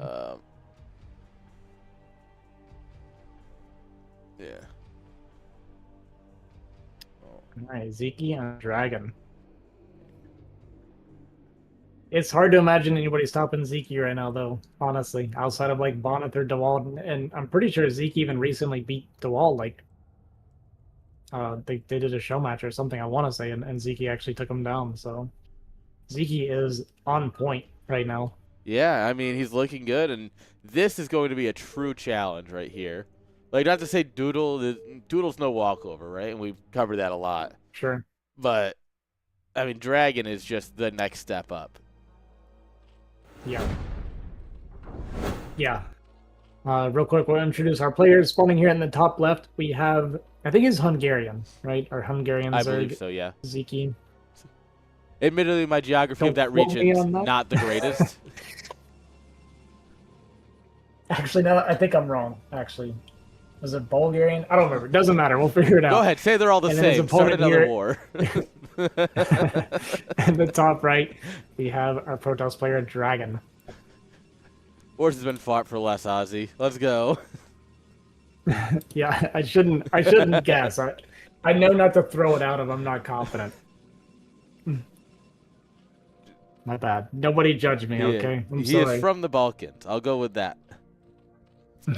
I'm like at least 60% confident in that. That's good. All right, we're going to get that Pylon Scout from Dragon, which typically hints Forge Expand. Yeah. Forge Expand, I think. Super good on this map anyway, so makes sense to me. Yeah, I don't see... I like a good gateway expand. I don't see any reason to do it in most scenarios, though. Yeah. Like, I feel like it's just too vulnerable to 80% of what Zergs can do these days. Or generally do, you know? Yeah, the thing about, for me with gateway expand is, like, I think... I'm not 100% sure how I feel about it. My brain kind of levitates towards... It's not that it's really that good of a build, so much as some people are really good with the build. You know what I mean? That is a valid statement. I think that actually sums it up very nicely. Yeah, there's just some people that really know how to use their early zealots to get damage done. My experience with it was every time I did gate expand, my zealot was completely worthless, and I was like, okay, we're done with this. Back to Forge expand. Every time you do it, they're 9+ speeding, and you're just like, well, I guess I die. Cool. Yeah. And it's funny, too, like, when you go gate expand, it's like they went overpull, so your first zealot can't do anything, right? Or they went 12 hatch, and your first zealot doesn't do anything, and they're just, like, ahead economically. So it's like, it's really not theoretically that good against anything, but the people just find ways to get stuff done with it. Nice moving shot from Vyncke. Cleaning up that probe. Chat's very upset at us, I think. The delay is catching up. So if you didn't know, we were casting at a 9-second delay. And I just kind of have my eye to the chat, and they're like, What do you mean? Of course it's Hungary. It's not a Balkan state. And I was like, I don't know. There's a reason I say I don't know this part of the world. Hungarian was correct. Okay. Yeah. So So Hungarian you were was right, correct. and I'm rage baiting chat. That's what we're coming down to. Well, I questioned myself. That was the problem. So I can't really say that I was right because I second guessed myself. Look, okay, guys. Mixing Bulgaria and Hungary. Listen, I'm American. I was trained to be an idiot. Okay, it's not my fault that I'm not properly educated. Look, I don't need to know every state in the country of Europe. I just need to know that they exist. Yeah. Look, I'm learning by putting myself out there. Okay, if you judge me, you're the bad guy. Yes, it's chat's fault. My favorite statement.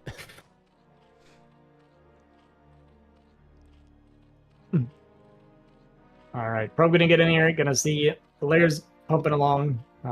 Third base on the way from Vyncke. So Vyncke pretty much going for the same thing you went for there in game 2. It looks like so far. Yeah.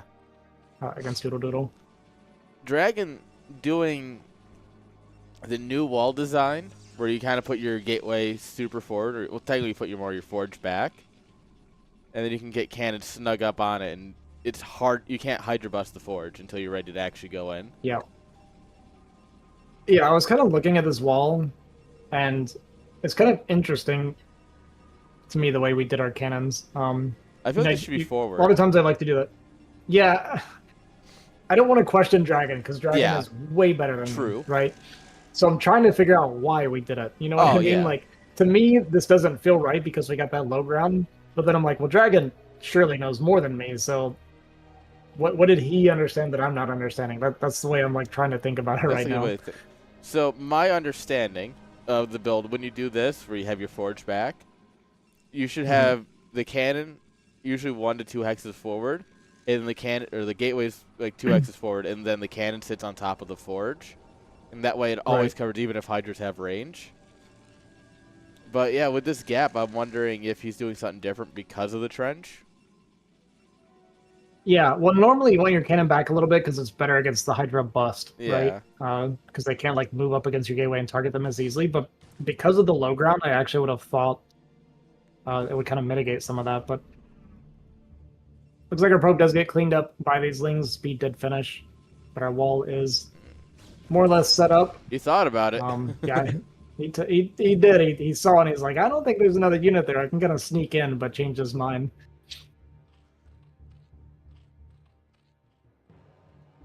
All right, Macro Hatch is going down. Spire almost done.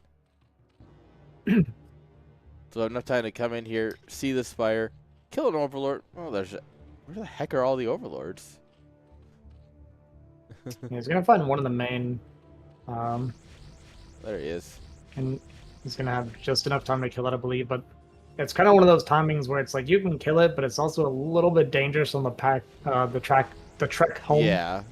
Because Scourge could come from that natural or that third base potentially, and cut you off. But I think we're gonna kill this Overlord and immediately turn back around. Yeah, if you go for the Overlord, you have to go home immediately because Scourge will pop right as it dies, basically. Yeah, exactly. Oh, yeah, I don't think you want to. I think we're done for now. Time to go home. Yeah, I'm not gonna full commit to that. 4 Zeal is gonna be coming out, which is actually kind of nice from Dragon because this is gonna force a few more lings from Vyncke. Vyncke has been kind of skipping out on lings so far this game. Yeah. We're also getting our Sunkens up. I like his Sim City here. It looks really good, especially this third base. Yeah. Yeah, it looks really nice.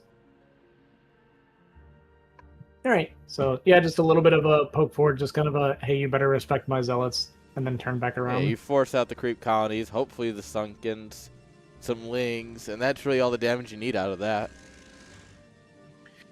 I do like this for Dragon so far. He's kind of gotten away. I mean, both players a little bit have kind of gotten away with a little bit more than normal, right? Vyncke made very few lings. It was like 6 lings total. But Dragon also just sat on 1 cannon for a very, very long time. He's allowed to do that. Yeah. And just the 1 cannon in the main as well for the air. So I think so far it's been going pretty well for both players. Oh, gotta be careful with the Scourge. But we did get a good amount of damage on these mutas. taking him down half health. Yeah. Yeah, actually pretty nice damage. Still in that 1 gas as well for Vyncke. Gonna want to take it relatively soon once he starts this Hydra pumping. 6 hatchery on the way. Oh, sorry, Yeah. he does have this gas. I clicked on it. I'm like, wait, did you say 1 or 2? my brain stopped for a minute. I was like, man, I can't believe we're still in 1 gas. Yeah. Yeah, my bad on that one. Not paying attention. No, you're good. All right, gonna poke in here with his Mutas and Scourge. Gonna try to kind of look to pick off Corsair. We see that Corsair are still being made. We got a second cannon finishing up. And we're going up to, what is that, 7 Corsair now. So this is a pretty nice Stair count. Did we get +1 armor for the air for Zerg? Oh, for Zerg. No upgrades yet. Yeah, we don't have it yet. If he doesn't get it, these Stair are actually going to be able to chew through this pretty easily. I felt maybe because we made more, so many Scourge that we were getting that +1. And maybe he is, and it's just not quite finished yet. But keep an eye on that. But right now, I think it's looking pretty solid for Dragon. Vyncke did get up to his drone count, so he's pretty much ready to start pumping a crazy amount of units. We have 8 Sarah out now for Dragon, and we're going to see if he can get some value with these. Yeah, it should just be Hydra City from, well, maybe a couple Overlords, but after that should be Hydra City. Supply blocks come for all of us. There we go. Our Zealot's going to be moving out with these Corsair, and this is always a little bit of a threat to Zerg. Vyncke, though, at his level, I feel like shouldn't be in too much danger. He had pretty good SimCity from what we saw as well.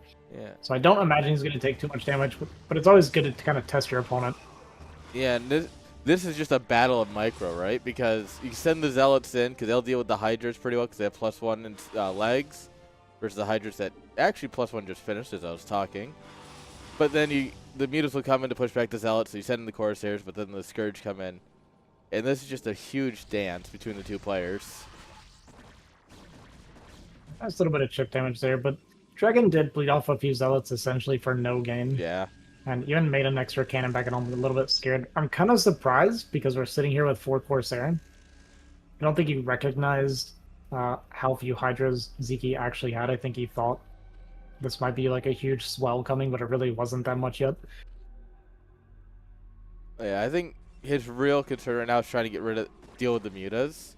Because once the Mutas are done, you can swing through here and there's so many free Overlords, you know? Yeah. Yeah, having picked off even just the 1 Muta is already kind of nice. With this mini Corsair, I think the Mutas won't be able to get any, like, maybe 1 pick on Templar, but with only 4 Mutas at this HP, it's hard to imagine we're going to lose any Templar, so that's actually going pretty well for Dragon. Yeah. Almost gets the shots here. Oh.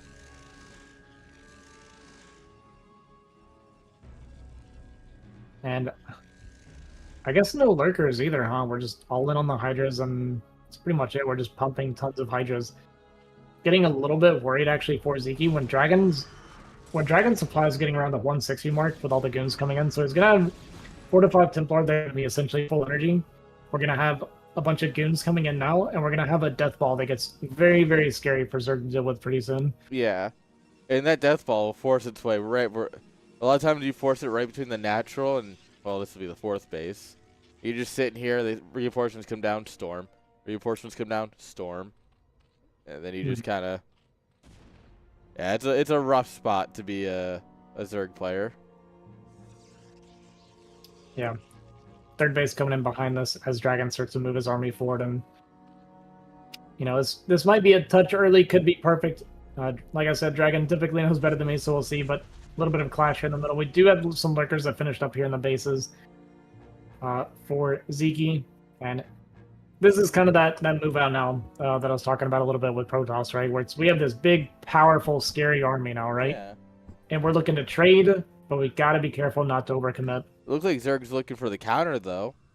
All right, yeah. An eye for an eye. Yeah, pretty common tactics here for Zerg actually going for these counterattacks. Yeah. So Dragon gonna have to forfeit that 3rd base and maybe defend his natural while breaking the space, but a lot of these Zealots go down, lots of splash damage from the lurkers, even our own storm stopping a bunch of our Zealots. Dragon's gonna break it, but we don't have a way out. We have this huge swell of Zergs setting up behind us. the biggest issue that we ran into here is like trying to get up this tiny ramp is impossible on a good day. And when Zerg's at your doorstep, it's not a good day. Oh, that had a lot of energy. A really high energy storm, yeah. Oh, okay, that's nice at least. And Dragon kind of coming out on top. We did run out of storm energy. He's winning enough of the fight that he's going to be able to kind of clean this base up. But the big part here now that Vyncke has to worry about is there's nothing to contest all these Sarah now. Yeah. They're just going to run rampant and kill a ton of Overlords. It's about to be a beautiful thing for Protoss. Zerg, shield your eyes. You have a storm. No. Oh, well, if you park in the middle of the Scourge, then it's, yeah, they'll win. Yeah, pretty unfortunate mistake from Dragon, and he's probably going to be kicking himself over that one, because that was like 3 or 4 Sarah that did not have to die, and that makes a lot of these Overlords die when they would have died. That was an unfortunate moment. And Vyncke is going to defend the base. Dragon trying to retake his third behind this, but I would say overall, I would call that Vyncke favored. It went better for Dragon than I thought it would. Oh, yeah. But I don't think it was good enough for him to be happy with right now. No, the biggest issue is he didn't actually kill any of the hatcheries. You know, he killed the Sunkens, whatever. He didn't even kill the Evo. So this base stays online, fully functional, just needs to be redroned. Yeah. Yeah, and what you pointed out is actually a really good point. The not losing any hatcheries means we still have all the larvae, right? So it does make resaturating a lot easier than it could be. Yeah, and I mean, just the production value of 2 hatcheries is so big for Zerg that when you don't lose them, it's such a good day. Oh, well. Yeah. This is so annoying. Well, hopefully this wins. I think Dragon's mentality right now once is again, just, hopefully this wins. It was another moment where I kind of liked Dragon's army a lot more, but these counterattacks from Vyncke are really, really well timed. I'm going to deny this third yet again, and this is pretty rough for Dragon now because he's got a good supply lead, but we are mining out on our main and natural. Once again, we're hitting that kind of post 15-minute mark, so we don't have a lot of time left. Yeah. But he is breaking this position. Supply looks pretty good. Oh, we have a DT going through these this hydras. DT even here. Yeah. And it's not over yet. I mean, Dragon's eco is not great, but his standing army is very strong. And Vyncke doesn't have a lot to defend with right now. I would like to see him get more done to call it equal, you know? Like for Dragon. Right. Like, this is good, but, I mean, you just got your third base denied twice, and you killed off his 4th mineral-only base. Yeah, this might be close to good enough from Dragon. As long as he doesn't overcommit here, I really like his position. We're going to look to try and trade off some storms and hopefully not overcommit. We are going a little bit far forward. The reason I say that is because we're double expanding behind us. So yeah, but it's a little bit risky to do what we're doing, but he does have a lot. One of the nice things about this map is that Zerg has to come across these bridges to get back to his own natural. Right. So that gives you a lot, as long as you're actively storming. Yeah. Zerg gets just zoned out of his own natural. GG's. Yeah, very well played from Dragon. He navigated that situation pretty well. A lot of Protoss players would crumble under those counterattacks and that counter pressure, but yeah, Dragon just staying calm, you know, forfeits the base, focuses on getting as much value out of his attacks as he can, and ends up closing the game out. So really, really well played from Dragon. Yeah, that was absolutely well played, and that's where you can tell someone who's kind of good at the game, right? We were talking about earlier. This guy kind of knows this game.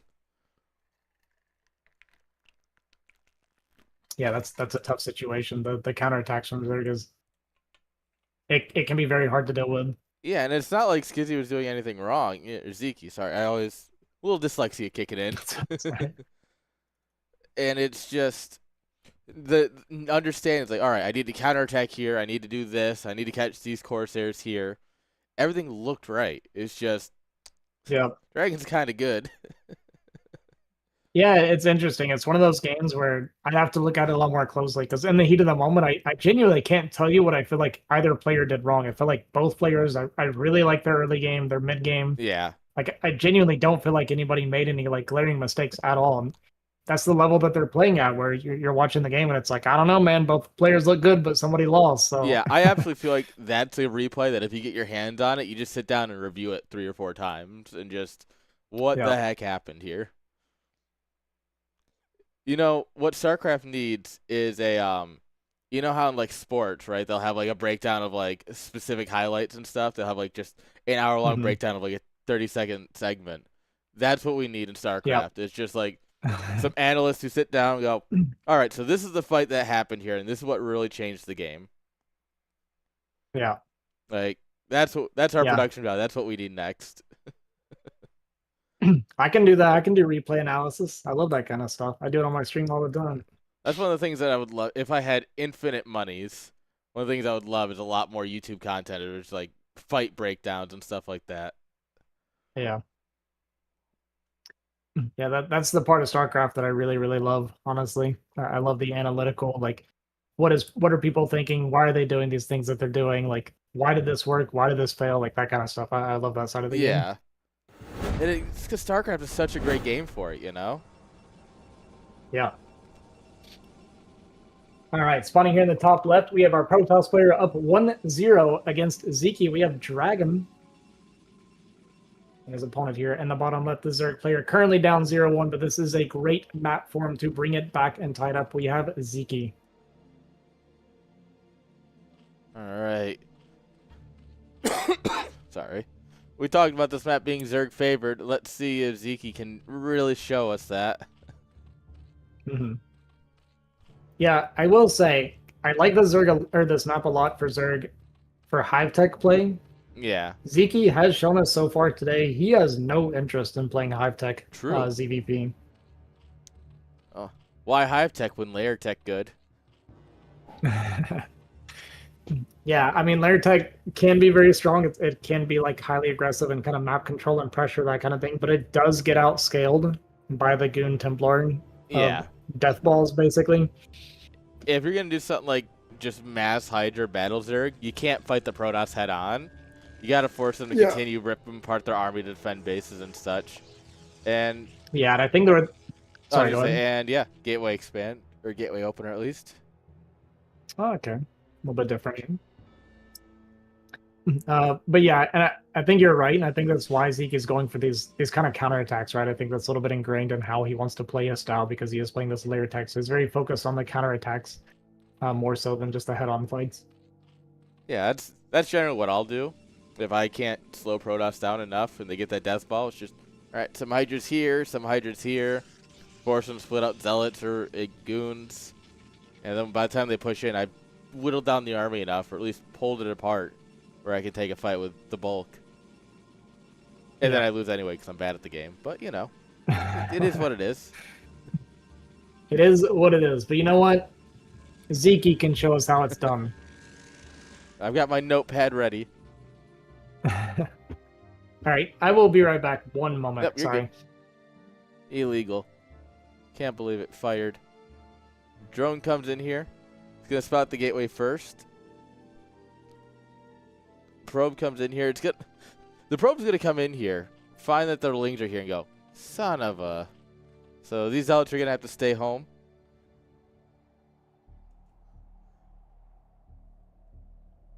We'll see. You should drop the Forge soon. Does Dragon want to go Nexus on the back of this and knowing that lings are pouring out? That feels wrong. Like, that doesn't feel right. I feel like you got to go Forge to fill the wall. Nope. All right. Dragon said, I don't know anything. He knows everything. And I believe that. I think that's 100% true. Let's see what he does with it. All right, here come the lings. Another Zealot pops at the right time. Oh.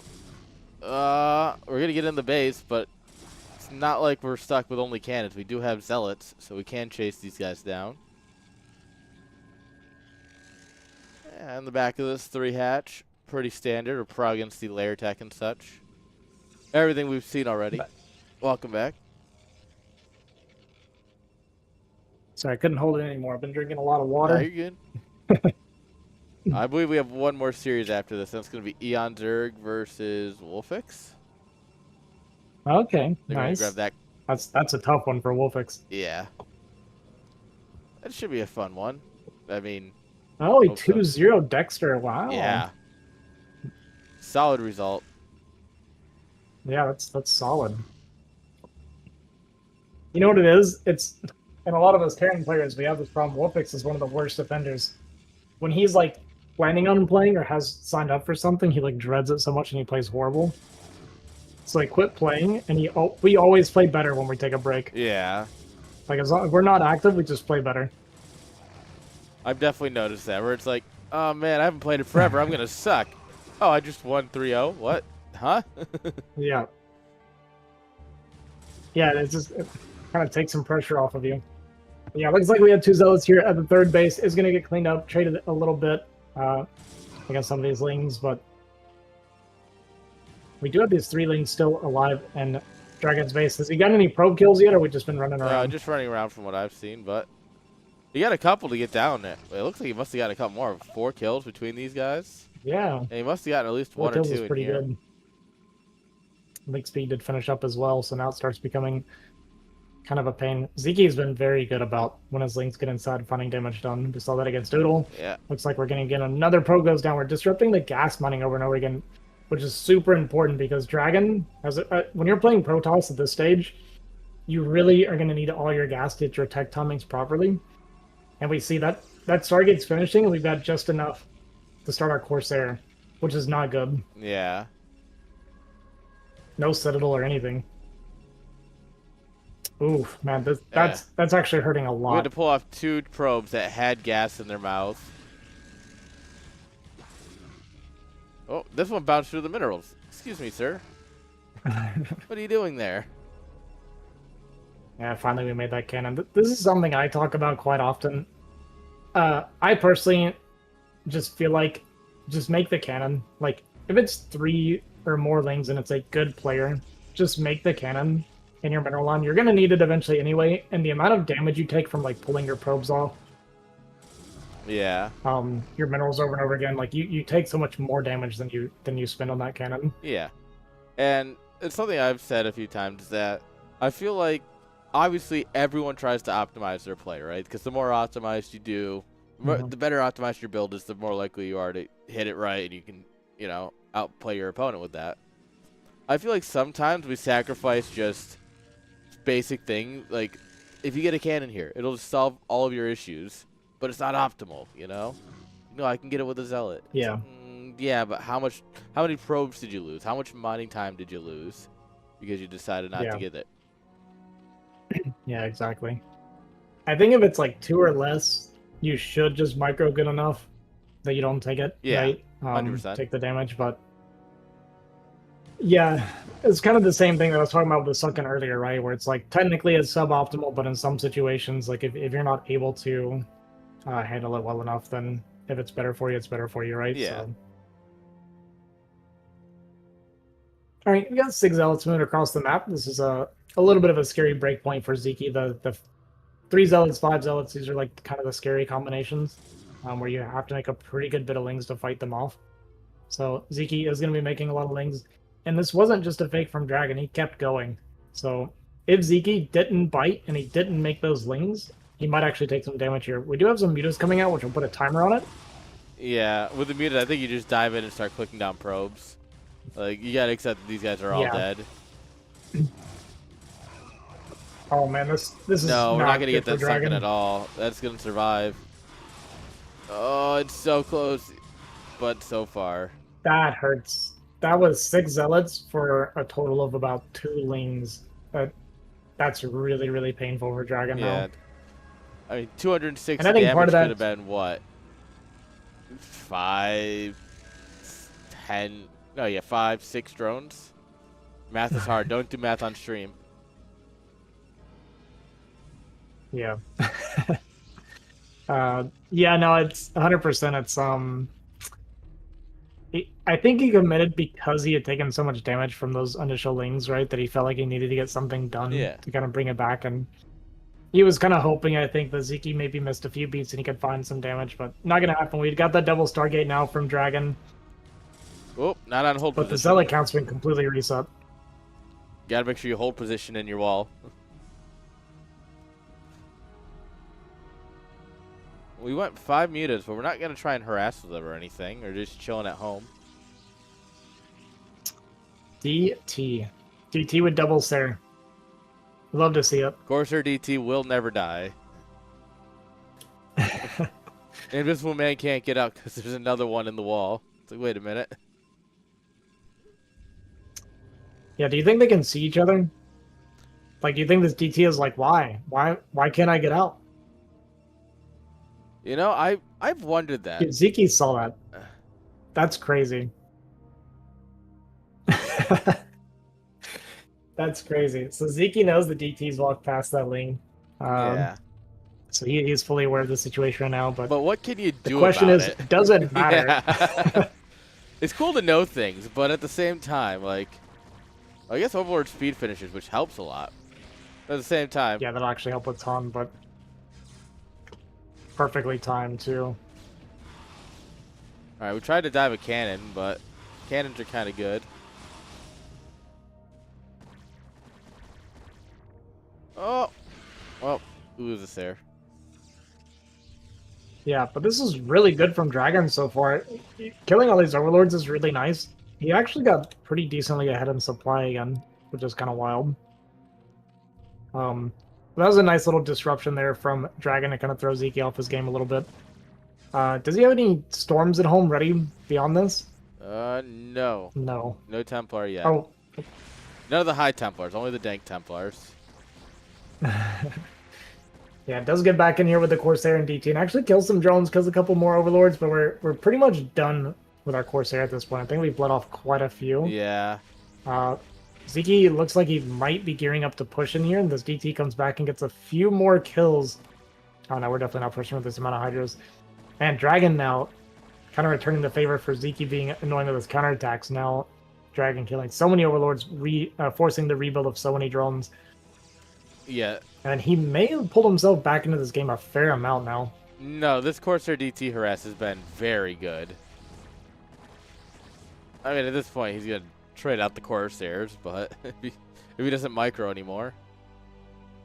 Yeah, I got to be a little bit careful with that, because Zeke actually has a fat gas bank from losing all these Overlords. And with so many of the Corsair going down, you actually have to be worried now about a Muta swap. So I wonder if he just hopes that Zeke doesn't go into Mutas, or if he makes like a Dark Archon, remaking Sarah.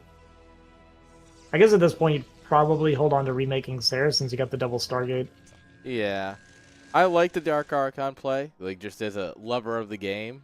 However, realistically, you probably end up just going back into Sarah's. Or you just Archon Storm it and hope for the best.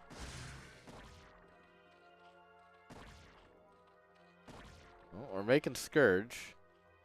Shows we recognize that we need to deal with these Corsairs still. Even if we don't want to commit to anything else. Yeah. It's like Zeke's setting up for a Lurker Contain. Are we anywhere near... Is that a Robo on the ramp? Yes. Yeah, okay, it is. Alright. So we might try to run these Zealots past the Lurkers, I'd imagine. Yeah, that's what we're going to do. Going to get on the map. This is one of those things where it can be very strong, also can be very risky. Because these could get cleaned up potentially pretty easily since there are Lurkers out. And of course... But it puts a lot of pressure on Zerg just by having these out of the map, because now he knows these are out here. Yeah, and there's the Mutas again that we were talking about. Yep. Yeah, this is the danger of losing so many of those Corsair, right? So the real question is, do we see these spin back up or no?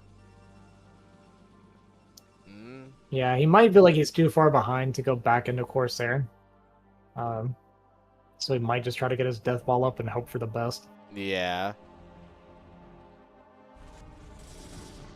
Here we go. Lurker's Burrow, and this is kind of what I was talking about. These Zealots going to be forfeit. And this is another pretty bad donation from Dragons. This is kind of twice now we've donated a bunch of Zealots. Yeah, I think there's a good chance we see Fighting Spirit today after all. Yeah, I think we're finally gonna get the map we all wanted to see for sure. Everyone's favorite 4-player map. Alright, results are in for Bonnet Artosis. Huge upset. Bonnet 2-0'd the greatest gamer of all time. What? But Artosis has the shirt that says StarCraft is his passion. How can he lose? I have that same hat in front of me, so. There you go. Big shout out to Rice Right, Hat for making them. I wear it every day for work. I've actually talked to several people about really? StarCraft because I wear that hat to work. And they're like, wait, StarCraft? I haven't heard that in forever. I know, right? Every time I talk about StarCraft, people are like, I think I've heard of that game when I was like 6. I actually did have someone recently talk about they're a couple of network guys, and apparently they did do a Brood War like fun little like LAN with their friend, like a couple of the coworkers. And I was like, oh, that's sick. Yeah, We just did a big cool. LAN with like 30 people in Chicago, and they're like, wait, what? There's actually still like events? It's like, yeah, show up. That's pretty cool. Brood War will never die. Nah, not if I have anything to say about it. Alright, Dragon gonna try and push out of this ramp. Vyncke does have that kind of traditional defensive setup here on the pizza slice with the lurkers and hydras on the high ground, but yeah, it's a pretty good-sized army from Dragon. Vyncke has a lot of supply. I think a lot of it's at his third base, and yeah, we see a bunch of it kind of flooding out now. So yeah, this is kind of the last hurrah from Dragon. He does have this top right kind of hidden third base though. But I think this is gonna get swallowed up, and we might just see the GG right after. yeah. You're just gonna lose so much on the way out. Yeah, he did get into a decent position, falling back here. He might still try to play it out because he's got that third base, but I'm a little surprised that he pushed as early as he did, since he did have a third base up and money. He didn't really have to put himself in this position to kind of all-in push here. Yeah, it felt like he wanted to get either draw the attention away or get some damage done while expanding, and it's just wasn't enough. Yeah, I don't think that was good enough so far. For Dragon, had a little bit of a rough game so far. Kind of feels like nothing's going his way. Vyncke did identify that third base was going to be converging on it now with a bunch of hydras, and with only 3 cannons here, I think he's going to be able to break this base. Yeah. Dragon, he'll send his reinforcements over. We'll see if he can get there in time to save it, but I think this Nexus is forfeit. Yeah, cannons are cool and all, but +2 hydras are better. Yeah, he's actually just going to go for kind of a last hurrah counter. Yeah. Which, you know, not to be mean, but this army is pretty measly looking. Yeah, this isn't exactly the strongest Protest army I've ever seen before. It also doesn't have any observers with it. And the 3 High Temple are trailing.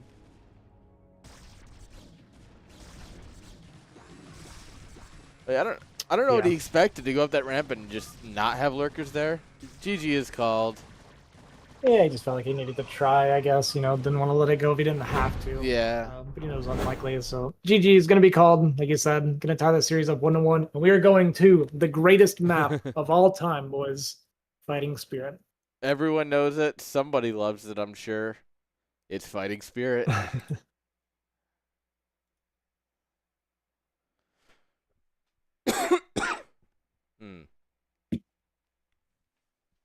Oh, is it time to stretch out?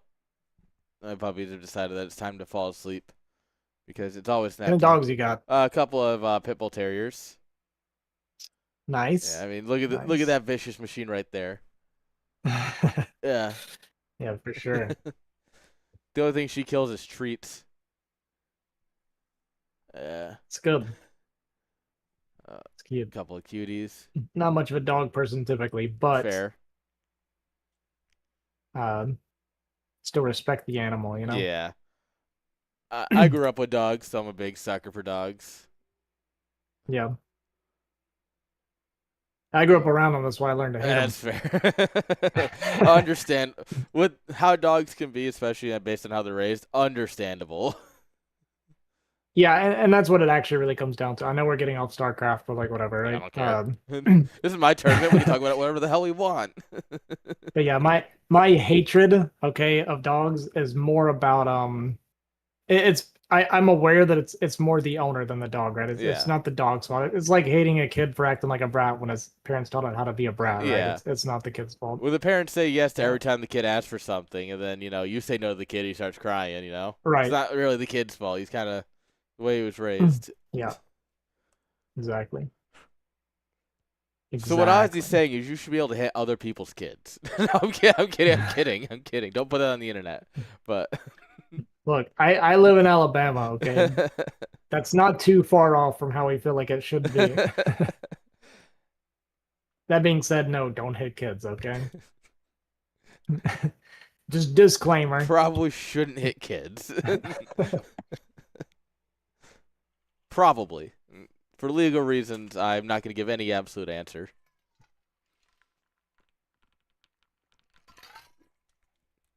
All right. We got a game 3 coming on up here. I feel bad because I thought this was going to be a little bit quicker, so I asked Wolfix and Janzerg to hold. So now they're just like sitting there waiting. They're sitting there waiting. But it's fine because I think we got a good series here. I think it was worth the wait. Yeah, for sure. This has been pretty high level, and yeah, it's going to be very close. All right. God, I'm still not over that stinger. It looks so good. It is good. All right, spawning here in the top left, we have Dragon, our Protoss player, and his opponent here in the bottom left, tying the series up 1-1 on Dominator, bringing us to the greatest map of all time, Fighting Spirit. We have Vyncke. DB Extra wants you to know, is it good now? That's a great question. I don't know what he's asking. I don't know. It sounds like he should ask an admin that's not in the middle of casting a game. And you might get a better answer. Everything I'm doing is good. Seems like the stream's enjoying it. And I will admit, like a 3.5 hour broadcast, which is probably what we're looking at here today, is so much nicer than the long brackets. Mm-hmm. Like, we have our community CSLs, and those are full brackets with best of 5 semis and finals. And that's like a 6-hour day every time for like 8 players. Yeah, that's a lot. Yeah. So yeah, doing this is a lot to do when you don't have a lot of people to kind of cycle in and out for managing stuff too, right? Yeah, I do it all by myself, casting, managing. Yeah, it's exhausting to go that long. Yeah. But you know what? We love the game. Yep. All right. It looks like Vyncke went for overpull again. He no interest in playing 12 hatch, and I think that's fine. You don't want to risk getting cannon rush or anything like that. It's never fun to deal with. Yeah. Especially because no one really, like, obviously we had a gateway opener last game. But I mean, congrats. Overpull still really great against it. So.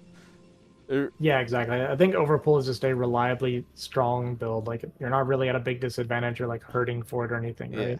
Interesting. He takes the linear third instead of like the one that's connected to his base. Obviously, this is towards your opponent, but.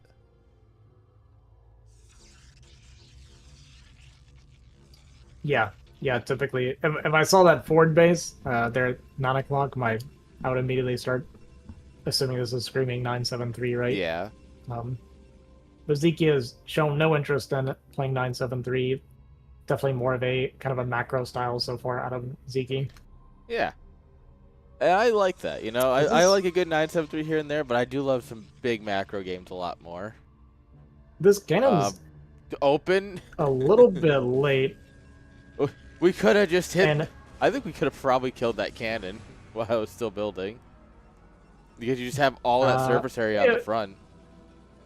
Yeah, it's a little bit tight with the probes there, would be part of the problem. Yeah. But yeah, he's just going to play it safe. Run his lings in. We got 3 lings in the base again. And... oh, well, this is just rude. We've seen it. Yeah, we've seen it multiple times now. Vyncke's lings just find a lot of damage so far today. And denying this gas hurts so much, by the way. Like, this is insanely painful.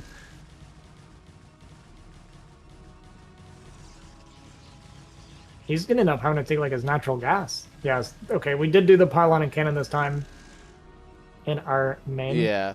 He did end up having to make Yeah, actually, So the thing is, so this is the right call, I think.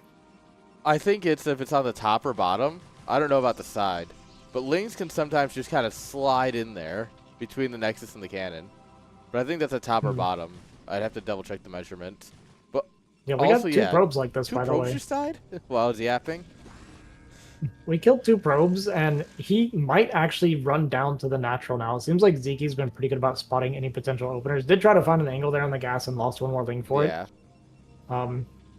But there's a chance to maybe be a little bit more annoying here on the natural that comes from the bottom side. Looks like he's not going to identify that, just going to keep them here and not overcommit to too much attention to these things anymore. Yeah, I mean, you already got the damage you wanted. You killed the gas. You killed 2 probes. Yeah. I don't really think there's much else you could want. All right, he's just doing friend message, I think. Yeah, yes, for sure. Okay, we got that Spire on the way. And boys, we are unbelievably far away from Corsair with that gas being denied. So not sure how Dragon's going to want to play it out from here. He might just go into the Corsair anyway, just a little bit late and not really worry about it. Yeah, I think that is the Stargate coming down there, looks like. This is too bad. This has been a great time to open Templar and go Dark Archon. Yeah. Yeah, I wonder if he'll still commit to making a bunch of Corsair, with it being delayed as much as it was, but the timing actually still isn't going to be like the absolute worst, but we're not going to get any Overlord damage this time. Oh no. I don't think we have to worry about that far into the game at this rate. Ling's going to slip in, kill that cannon. We got a few more Lings that'll continue to run around. Might just actually take that damage and not overcommit. But here we go. The 4 Ling's going to be running back in, going to kill this probe. And what is that, like 4 or 5 probes now gone down to a very small amount of Lings. Yeah. Forcing that re-cannon. This is a crazy amount of value. Oh, we're going double Stargate again. Okay, so we are really hoping that Zeke commits to mutas.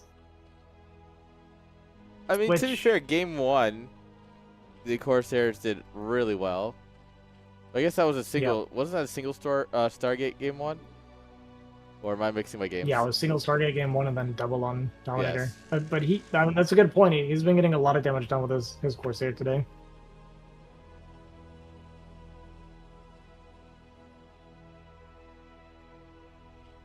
All right, Zealot's going to go for a bit of a move out here. Ling's going to be looking kind of threatening to counterattack again. I'm just going to try to buy some time, kind of hound these Zealots a little bit and kind of mess up the pathing and attacking and stuff here, buy himself some time. There's nothing building. Like, oh, I guess he's supply blocked. It's like, wait a minute, what am I missing? Why isn't he building Mutalisk? It's like, oh, he's supply blocked. Yeah, this is actually, if we don't have anything else coming. Okay, so we did get a few more Lings out before, at least. Yeah, but the problem with Lings is that these Zealots are actually going to find a little bit of damage. We just park the Zealots back here, and it's well, not really any modern chokes back here. But still, if all we're producing is Lings, it's going to be really hard to dislodge these Zealots. Yeah, if he doesn't have Mutas coming, this Extractor is actually going to be under threat, so Zeke's going to have to commit his Lings to try and stop it before he loses that Extractor. He definitely does not want to lose that gas income. No. So going to be forced to take a pretty unfavorable trade. That supply block really hurt Zeke. Yeah, I think that supply block, like, if he loses in the next couple minutes, that supply block is absolutely the reason for it. Yeah, the Zealots traded pretty well against these Lings, even managed to get 1 drone before they go down. I think those 3 Zealots. It was 4 Zealots, right? I guess it was 4 Zealots total. And the 4 Zealots got pretty good value overall. And I think our Scourge died. Yeah, they kind of just went off. They must have just run. Oh, here's more. Well, those ones didn't die. Okay. Well. Oh, and Dragon's just going to GGL. Because I want to play it from there. I mean, he's on that Q Stargate Corsair, lost a bunch of his Corsair, so I think when he sees all those Hydras popping, he knows he has nothing to defend that's against the huge swell. Just you see it all die, and you're just like, well, GG. Zeke is going to pull it off and win that series 2-1 after Dragon takes. Honestly, Dragon looked really strong in game 1. And then he just never quite was able to get his rhythm in the next 2 games. He was doing a good job of just getting Lings in and making Dragon uncomfortable so he couldn't play his game. Yeah. I was just really well played by Vyncke. Mm-hmm. I just genuinely, he did everything right. It didn't obviously entirely work out because it was a 2-1, but um, uh, Yeah. I mean, Dragon just played the first game really well, I feel like. And then it seems like Vyncke just kind of locked in. And like I said, he just made Dragon so uncomfortable in the next two games. Dragon to me is one of those guys that when he's allowed to do what he wants to do, he does it really, really well. Just very strong, like really, really high level execution if he's not being disrupted. yeah. Wait. Oh, wait. What? I'm s- I'm sorry. Somehow I'm logged into the wrong Twitch on my browser, so I can't. What the heck? How did I change the stream title if I'm not logged into my account? I'm so confused. I Nice. All right, give me 30 seconds. You ever just have something like that where you're just like, how the what? This shouldn't work if Oh yeah. everything is broken like this. Hmm. Yeah, absolutely. I think we've all been there. Yeah, it's uh, uh, I think my dogs are about to start barking because I think my roommate just got home, so I might have to meet up here for a minute while we're waiting for our next series to come online. Eon Zerg's here, waiting on Wolfix. There we go. Yeah, this will be tough for Wolfix.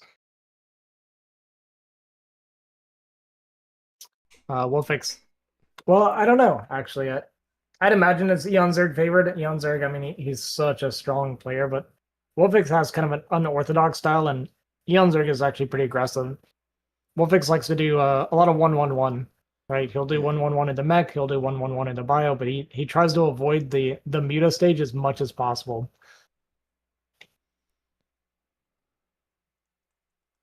All right. Sorry, I was just pinging Wolfix. Make sure he was. It looks like he might have stepped away to grab a drink. So, production. We saved the production by getting everything logged in correctly, and now we just have our last series of the day. Um. So what I'm gonna do is I'm gonna pull up the brackets, do one last once over, and then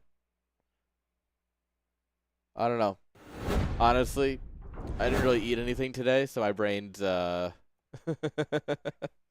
Yeah, that for sure yeah. happens. So this is what we're gonna get into next. Wolfix 2-0ing Dexter is kinda nuts. Yeah, I'm actually really impressed. There's a lot of games that have happened today that I kind of want to go back and watch. So, Yeah. So just $10 a month. So yep. exclamation mark support. And then Nesh and Range going at it. I can't wait to have them in IPSL. Oh, I did hear about this one. This one's going to be delayed by like an hour. So we might actually get a third one depending on how long this next Oh, series takes. Nesh has his kids, I think, and that's why that got pushed off. gotcha. But then, yeah, Gotcha. Boneth 2-0ing Artosis. Unheard of. Absolutely unheard of. Can't believe it. Insane. In the membrane, for sure.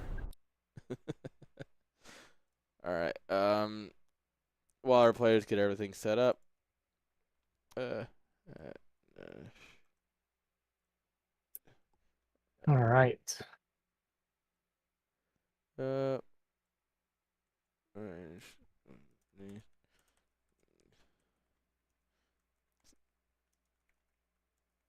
sorry, I'm just pinging so that way the players know if they're still alive, we'll cast them. Yeah, it's all good. Yeah. Yes, Wolfix has stepped away. Janzerg waiting patiently, Yeah. Yeah.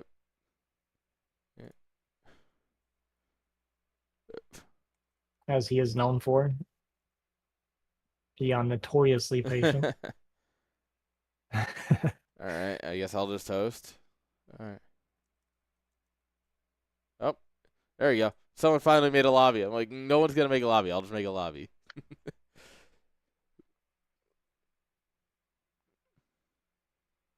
Yeah, yeah. This is gonna be a tough series for my boy. I'm not gonna be I'm not gonna hide my bias. I'm very heavily uh for Wolfix winning this series. But if I were to put money on it, I would never put my money on Wolfix here.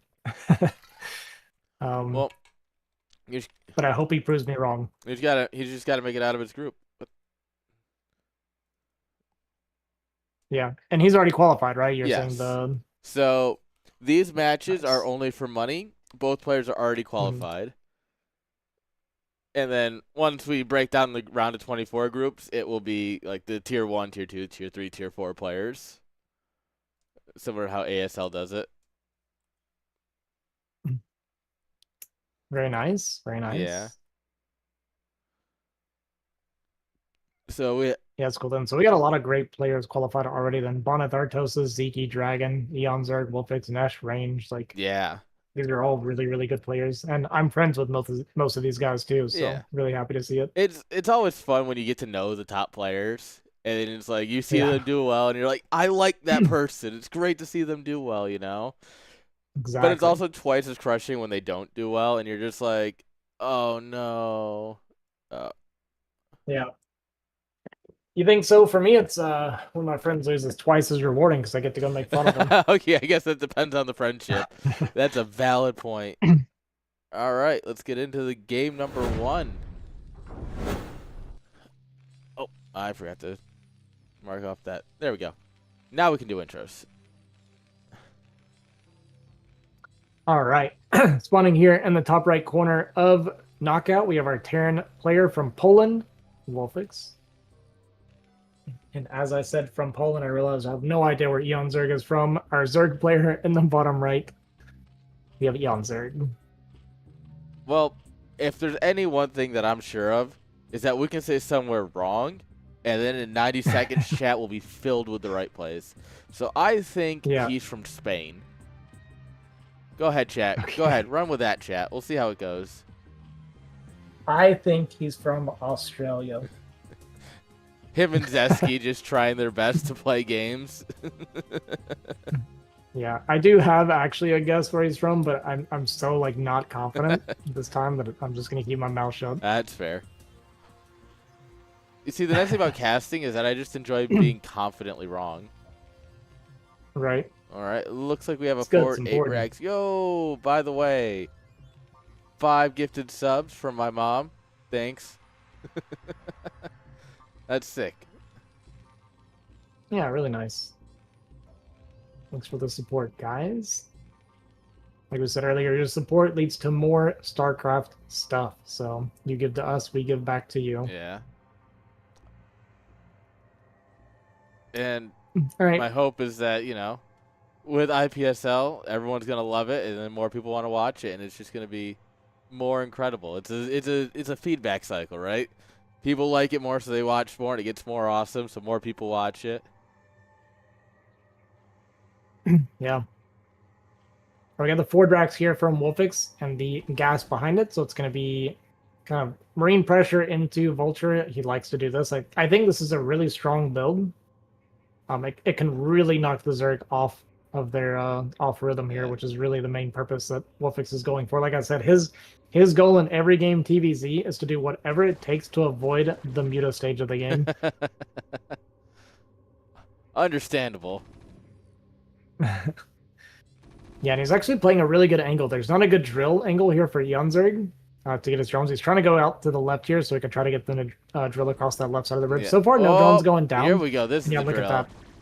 We lose a drone. Yeah, great drill angle. Second drone's going to go down, though, but we are going to clean up 2 of the Marines and does keep that 3rd drone alive. So far, I think it's been pretty good for Eonzerg. All right, so it looks like if we don't take much more damage. It looks like the general Twitch chat consensus is Belgium. However, I do see someone saying Cuba, and it might be worse saying Cuba. And as we know, worse would never troll in chat. So it's definitely not Cuba. What, you're telling me worse would say something wrong on the internet? All right, Ling's coming out chasing the SCVs here. What's the timing on the Vulture? It'll be a bit. Not yet done. So. Gonna get his SCVs in the wall. We don't have the Marine out yet either, though. So these 3 Lings gonna be kind of a pain. 2 more Lings come. What? Okay. I think this is a cancel. Okay. So this is a bug that happens when you... Yeah, if you cancel the frame that it finishes, it actually kills the unit. You still get the refund and everything, but I think he thought, the Vulture's coming out, I don't need this Marine. So that's what it is. So these Lings gonna try and target down a couple SCVs. 2 SCVs gonna go down total, so not too bad for Wolfix. Yeah. Starport gonna be finishing up. And we should be... I imagine Eon's gonna have to go for Hydras at this point. There's no way he's gonna have a Spire up in time. Yeah. Yeah, we haven't started our lair yet. So we'll have the safety sunken at least. But yeah, with a 1-1-1 Wraith build, we need something. We're going to need it soon. We're going to go lair. Did he not see the starport? It's interesting, right? Because there's like no reaction to it so far. Yeah, because you can see here it's this darker gray. He didn't scout it. So he might just assume it was a mech. Like it's going to be Vulture into Goliath. Like you'd see what's standing. That's really painful because yeah, he's gonna die. That means we're losing like 2 Overlords at this rate. That's a hatchery, not a Hydra den. But nothing in the main base either, right? No. Wow. Let's see. Drone wants to build something. Is this gonna be a Hydra den now? Not. Yeah. Okay. Okay. Things gonna get inside. And we got the add-on now coming for Wolfix. And we're just now reacting to this Ling. Okay, the Vulture shows up. We lost an SCV. But the Wraith is coming across the map. It looks like it's killed 1 Overlord already. And if it finds a second Overlord very quickly, it can actually easily kill the second Overlord. But not going to search for it, just going to get on top of a drone. Overlord going to pop here. Force a kind of a temporary creep. I imagine that's going to be a cancel. Yeah. There's a second one, there's the cancel, but immediately retargeted by the Wraith, so great damage here so far from Wolfix. Second Overlord's going to go down too before these Hydras get out. This is really, really good damage for Wolfix so far. Yeah, we should have Cloak blinking. Yeah, there it is. It's on the way. Oh my god, we're going to lay mines and try to continue targeting another Overlord. We're going to buy time. This is actually going to work, and another Overlord's going to go down. I hate CVT so much. I hate CVT so much. Now this is really, really beautiful play. And it's even going to pull the... Oh my god. The mine goes off and kills both Hydras. More Wraiths show up. This is going... Dog shit matchup. Wow, really, really nice from Wolfix. Another drone going to go down. It does seem like your boy is doing it. Yeah, this is great control from Wolfix so far. Another Hydra going to pop out. It's going to target, I assume, the weak Wraith, and that should be pretty low. Going to try and get some micro down. And yeah, I was going to say, I suspect we're going to break off the weaker Wraith there. Yeah. And this might be a dropship, by the way, coming. I don't think we went Cloak because of the Hydras. I think this is actually going to be a dropship on the way now for Wolfix. Or maybe we do have Cloak. Are these mutas? These are mutas coming across the field right now. Scourge. Oh, Scourge. Okay. Do we have Cloak? Yes, we have Cloak. So going to be picking off these. Everything going right for Wolfix so far. It catches every single one of those Scourge. One muta shows up and immediately turns back around. Muta's like, hey, I'm here. And they're like, you sure you want to be? And now the question is for Wolfix, what's the follow-up going to be? Is it going to be mech? Is it going to be bio? It is going to be bio. So we're going to see that bio and the transition into a vessel probably from here. Yeah. 1-1-1 into bio is... Like, it works. It's just one of those... It's a weird build to me, right? Holy crap. 5 more subbies. Look at that. Wow. Salt City Deliveries. Yes. That's my mom. She likes my stream.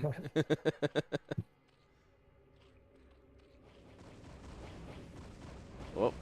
More Overlords getting picked off here in the middle. Cloak doesn't work when there's an Overlord right next to you.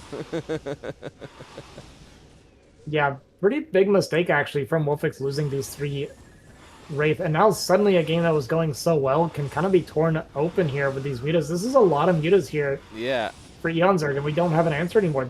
Losing these 3 Wraith, we lost so much damage output. No, and Wraiths against mutas, you really need the numbers because they don't actually do that much to mutas.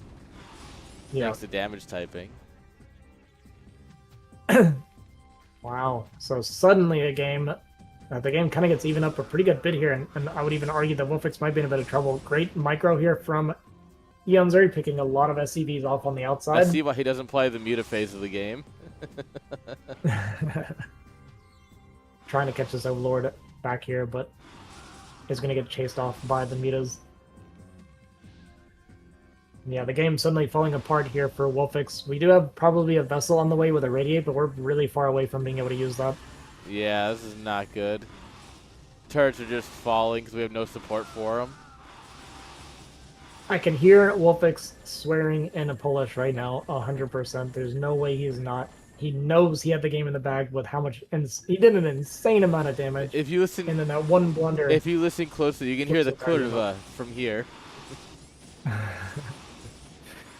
Vessel's running for its life. And this is kind of the thing about 1-1-1 as well, guys. It's a very strong like tempo build, but it's also very, very flimsy if you make a mistake, and that was a great example. I mean, he got an insane amount of damage done with these Wraith and Vultures. Yeah. And then it just, poof, ends just like that because we overextended with our Wraith and did not realize they were getting picked off. Yeah, it's just... It's rough, man, because Wraiths are one of those units that are super controllable, but they're so weak. And it's like, oh, well, they have a great anti-air attack. Not against mutas, though. And if mutas get on top of them, they just rip them apart. Yeah, well, it's typically because you have so much more muta than Wraith as well, right? But yeah, mutas just typically do good in the fight head-on as well. But yeah, like you said, I mean, Wraith, very microable unit. They kind of have the same micro potential as a muta. I think there's an argument to say they have more because they turn so quickly. Like, mutas just kind of, like, arc around. Wraiths are like, bink, bink. Well, either way you look at it, Scouts are the best. Yeah. It is inarguable. That's true. Scouts are the best unit. I'm actually kind of surprised Wolfix never went for a Valkyrie. Like, I feel like in that spot, you just kind of get a Valkyrie because you know that your Wraiths aren't going to do it. I've had that discussion with him before about going into Valkyrie, and he vehemently disagrees with me when I say that going Valkyrie from there is good. Look at this idiot. Look at these two idiots, I should say, on my camera. You girls good back there? No? Yeah, it figures. All right. Well, that's enough puppies. Let's get into game number 2. Some chill vibes back there. All right, spawning here in the top left, we have our white Zerg from Bulgaria, was it? That's what we agreed on? Yes, that sounds about right. Sorry, not... No, he's from Belgium. Bulgaria. Belgium. Yeah. It's Belgium. Sorry, I thought you were memeing. Everything sounds the same. Everything sounds the same. You should say that to the chat crowd. I'm sure they'll love you. Yeah. I'm sorry, everybody. Don't judge me. All right, and spawning here on the right side, we have our Terran player from Poland, Wolfix. I'm just going to keep my mouth shut. No more talking about where anybody's from. That's not my job anymore. Why doesn't anyone watch IPSL? Oh, well, the casters hate Europe. Oh, well, I guess it is what it is. Just ignorant, man. It's very, very ignorant. There's too many countries on this planet to know. I'd rather know my build orders. I don't even know my 50 states, man, to be fair. I can usually do my 50 states. I used to be a lot better about it, and then I was like, there's things instead that I could learn. Yeah. Yeah, we got that forward ARAX again from Wolfix. Yeah. I think we're going to see the same opener. I don't expect we're going to get the same amount of damage that we got. He also might go for a Vulture drop variation of something that he likes to do, so we'll keep an eye on if he wants to go into Wraith or drop Rush first. Yeah. I'd be curious to see how a dropship works. And obviously, we saw the race. I'm curious to see how he does with a drop ship. Yeah. Yeah, the thing about the Vulture drop too is, I mean, once again, it's very flimsy, right? Because you can die to Muta very, very easily if you don't execute things properly. Yeah. But that's part of why the ARAX is the opener, because it does delay the Muta and throw everything a little bit off. All right. Marines setting on up here. Yeah, I'm gonna bank a couple Marines to try and catch him off guard. I'm surprised he doesn't go for a bunker. Yeah, well, I think you don't want to go for the bunker early for 2 reasons. First of all, the SCV gets picked off, and when you start the bunker, it immediately shows what you're doing. That's fair. And you want the drones to be pulled kind of as late as possible, because once you get to the 3 Marine point, it's very strong. Okay, I see what you're on about. Makes sense. Pretty good moving shots here from Eon, got that SCV pretty low. And then now it shows up, and we're going to get that pull from Eon Zerg after the bunker's gotten started. So we'll see, once again, how much damage we can get done as Wolfix. You're typically looking for kind of 3 drones. Yeah. And you're relatively happy. None of these... anything less than that, and Zerg is happy. There's only 1 drone with minerals. A lot of times you like to pull drones that have minerals so you can just hit return cargo. Yeah, this is actually a fantastic defense from Eon. Yeah. Not only did he only lose 2 drones, but he also pretty much had the kind of the minimum lost mining time you can hope for. Yeah. And this is something that Hawk talked about. I was sitting in voice chat with Hawk talking about it. Is that when Terrans do something like this, you just get on top of the Marines. Just take your drone and get the Marines. Because the bunker doesn't matter. Obviously, the bunker being built by an SCV with 10 HP really helped. But generally speaking, Sure. if you can get on top of the Marines, you just end the push real quick. Yeah, Dieseling's going to get in here. Well, yeah, we're actually... 2 SCVs going to go down, 3rd SCV going to go down. And this is actually just kind of his game, to be honest. You can't really be taking this much damage. Yeah, this is nuts. After doing so little damage. I think it was either 3 or 4 SCVs going down, plus he lost the one that was building the bunker, so Wolfix not going to be happy with the game state. Taking a lot of damage after doing, like I said, he only killed 2 drones too with the minimal lost mining time, so yeah, I mean, not the damage he's looking we're for. on 13 SCVs right now. Compared to a similar number of drones. Actually, there's more drones. There's more drones than there are SCVs. You know you're in a bad spot. Yeah, absolutely. Yeah, and that Spire's on the way. Look at our add-on, and with the add-on there, I think this was going to be Vulture drop, like I said. Yeah. But I think Wolfix took so much damage that he's not going to be able to, so I'm kind of curious to see how he's going to try to pivot from here and recover the situation. I mean, I assume this is mined, right? Or is it speed, do you think? You know Wolfix a bit better than I do. Usually it's mines, but like I said, in this case, I don't know what he's going to try to do because he is pretty far behind. Like he knows that he didn't do enough damage and then he took a lot of damage, so I don't know how he's going to try to pivot from here and change things. I don't think he would try to do things normally. Yeah. I mean, mines are always good against Zerg. Mines are just always good in general. Yeah. So I guess there's still some potential here to try and get map control of the mines. Survive long enough to get your anti-muta stuff up and then go from there. But it's definitely not a world I would want, or not a game I would want to play. Well, I'm looking at the screen and thinking, Wolfix is dead. He's going to go mech. Yeah, he's going to go for Armory. We have no eBay. We're going to have 1 factory making 1 Goliath at a time. Oh, we did go for speed. All right, so the Vultures are going to get inside and get some damage done, so that's nice. The Mutas are on the way. We just lost 2 Vultures. A little bit of a control error. Yeah. I don't think I've ever seen that. Like, ever. Yeah, Wolfix slipping just a little bit there. And I think we're just dead to the Muta. We'll see if I'm wrong, but we're going to have a Goliath to fight these Muta when they come across the map. And yeah, he knows it. Gonna go ahead and call GG, knows that he can't survive. Eons are gonna take a 2-0. A bit unfortunate because I really feel like game 1 could not have been going better. Looks like my camera is freaking out again. Hit the good old refresh. Let me fix this. Yeah. Wonder why this is happening. Kind of wild. Oh, Nesh just got back. So we might actually have one more qualified match to watch. Okay. Yeah.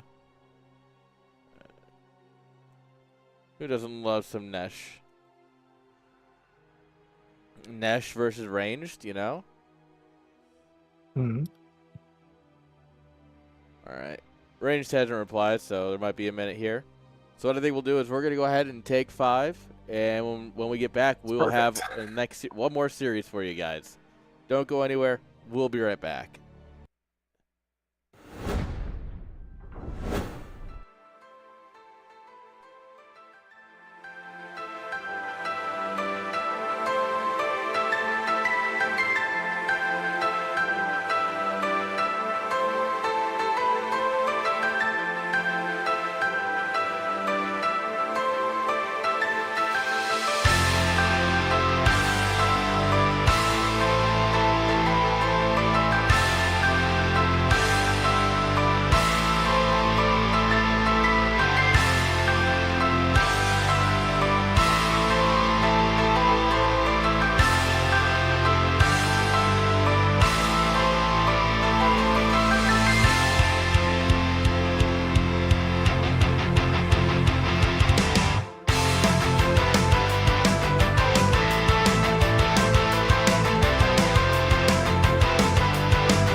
right, we are back.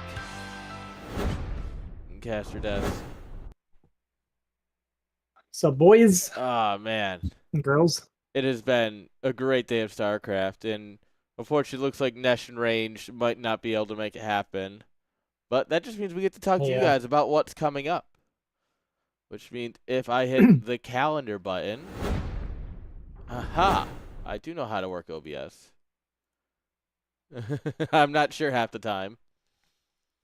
So, we'll have, obviously, qualifiers today. We have them next Saturday, and then the Sunday after.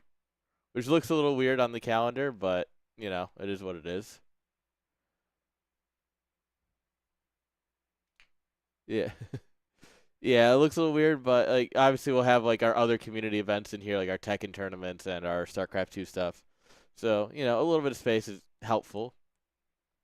But starting October 5th is Group A of the round of 24. So, and those are going to be straight up best of ones, qualifying best of threes, winner interviews. It's going to be all the good stuff. A little bit of lore for all the players, right? Getting the interviews and stuff is always nice too. Getting to hear their thoughts and stuff after a bunch of series. I really like that kind of stuff. So it's nice that we're going to be doing that. Yeah, I think the winners interviews are the most important part of an event like this. Is actually like hearing what players have to say and like what they thought, especially when they're like, "Well, I didn't think I was going to make it through," you know, after like a nail biting series. Yeah, absolutely. And then as we roll into November 1st and 2nd, we are taking off because there is a LAN happening in Philly that I will be at. So I won't be able to do IPSL. Pretty hype LAN too, by the way. It's all of the StarCraft. Yes. Like so Historian, the guy running it, hit me up a year ago or so. And he's like, "What would you think of this?" And I'm like, "Good luck," because the StarCraft Brood War scene is and the StarCraft 2 scene are notorious cats and dogs when it comes to things like this. So we're gonna make that work. And we're gonna unfortunately it does mean that the group selection is gonna be a little weird. What I have a feeling is I'm gonna take Friday the November 14th off, so that way I can do it during the week. Because Group F will end on the 9th. The plan is, right? So we have 4 players into the round of 16. We have DeWalt, Zero, Striker, and Julian. Each one of them will pick one person who made it out of the round of 24 to be in their group. And the other 2 players will be randomly chosen live on stream. Okay. So it's a little bit different. Yeah, it's a fun little balance of it's hard to get everybody together for a full round of 16 draft pick. And also you get something for being seeded into the round of 16, you know? Yeah. Yeah, it's kind of cool. So we will have all that done, and then the 15th will be Group A. It's also kind of hype when you do that too, because what ends up happening, typically people are going to pick someone they think is the weakest, right? That's kind of the whole concept. Yes. They're going to be like, "Oh, I'm going to pick this person because I think they're weak." And then it actually creates a little bit of a story when they play against them, because sometimes, and we've seen this before in some tournaments, they pick someone because they think they're weak, and then they lose to them. And that's, I love it when that happens. It always makes me happy. Oh, yeah. Especially, it's like, oh, you know, I picked him because I think it's going to be really easy for my group. I'm really good in that matchup, and then they lose, and you're like, oof, that was rough. But yeah, and then we will round out through December and January will be our finals. Yeah. And the full-on tournament lasting a few months there, so it's going to be kind of consistent, steady, kind of weekly. Yeah. The goal is that it'll just be always nice. Fun. It'll be there every week, as much as we can. Obviously, I'm but one man and one Twitch channel, but I think it's a lot of fun. We have a lot of stuff ahead. This calendar is in the Discord. It's on the TL posts. I try and make sure they're always there, so that way it's easy for everyone to keep up with what's going on. Or you can check out our website. Every date is in our website calendar through the end of the season, so that'll always be up to date. As long as I update it, which I have. And by that I mean my girlfriend updated it, so I know it's right. Yeah, it does get more reliable than that typically. True. All right. Let's throw it to the caster's desk. Um, we got about 90 seconds to burn because of the delay. So, is there anything you wanted to say? Final thoughts? Anything you were looking at? Like, wow, it was a great day. I thought about this or that. Yeah, I mean, a couple of the games, even though we watched like Dragon vs. Tiki, I thought was pretty hype. Yeah. I actually thought Dragon would have I kind of thought Dragon wouldn't really have a chance, to be honest with you. I was really impressed with this game one, so I think that was a really, really good look for Dragon to go up against Ziki that well because Ziki's been practicing so well. Yeah. Obviously, a pretty big upset is the fact that Worst took even a single game off of Bana. I'm really interested in seeing that, to be Yes, honest. we're all upset about that. For sure. Yeah, so if there's any games, I know it's been mentioned a couple times, but I'm going to throw it out there too because there is a few series today that had some results that I'm actually really interested in looking at. Don't forget to support his Patreon, get that replay pack. Yep. So we have Patreon. And you'll have access to those. Yeah. Sorry, not to cut you off, but yeah, we have Patreon, we have Ko-Fi, and we have our website.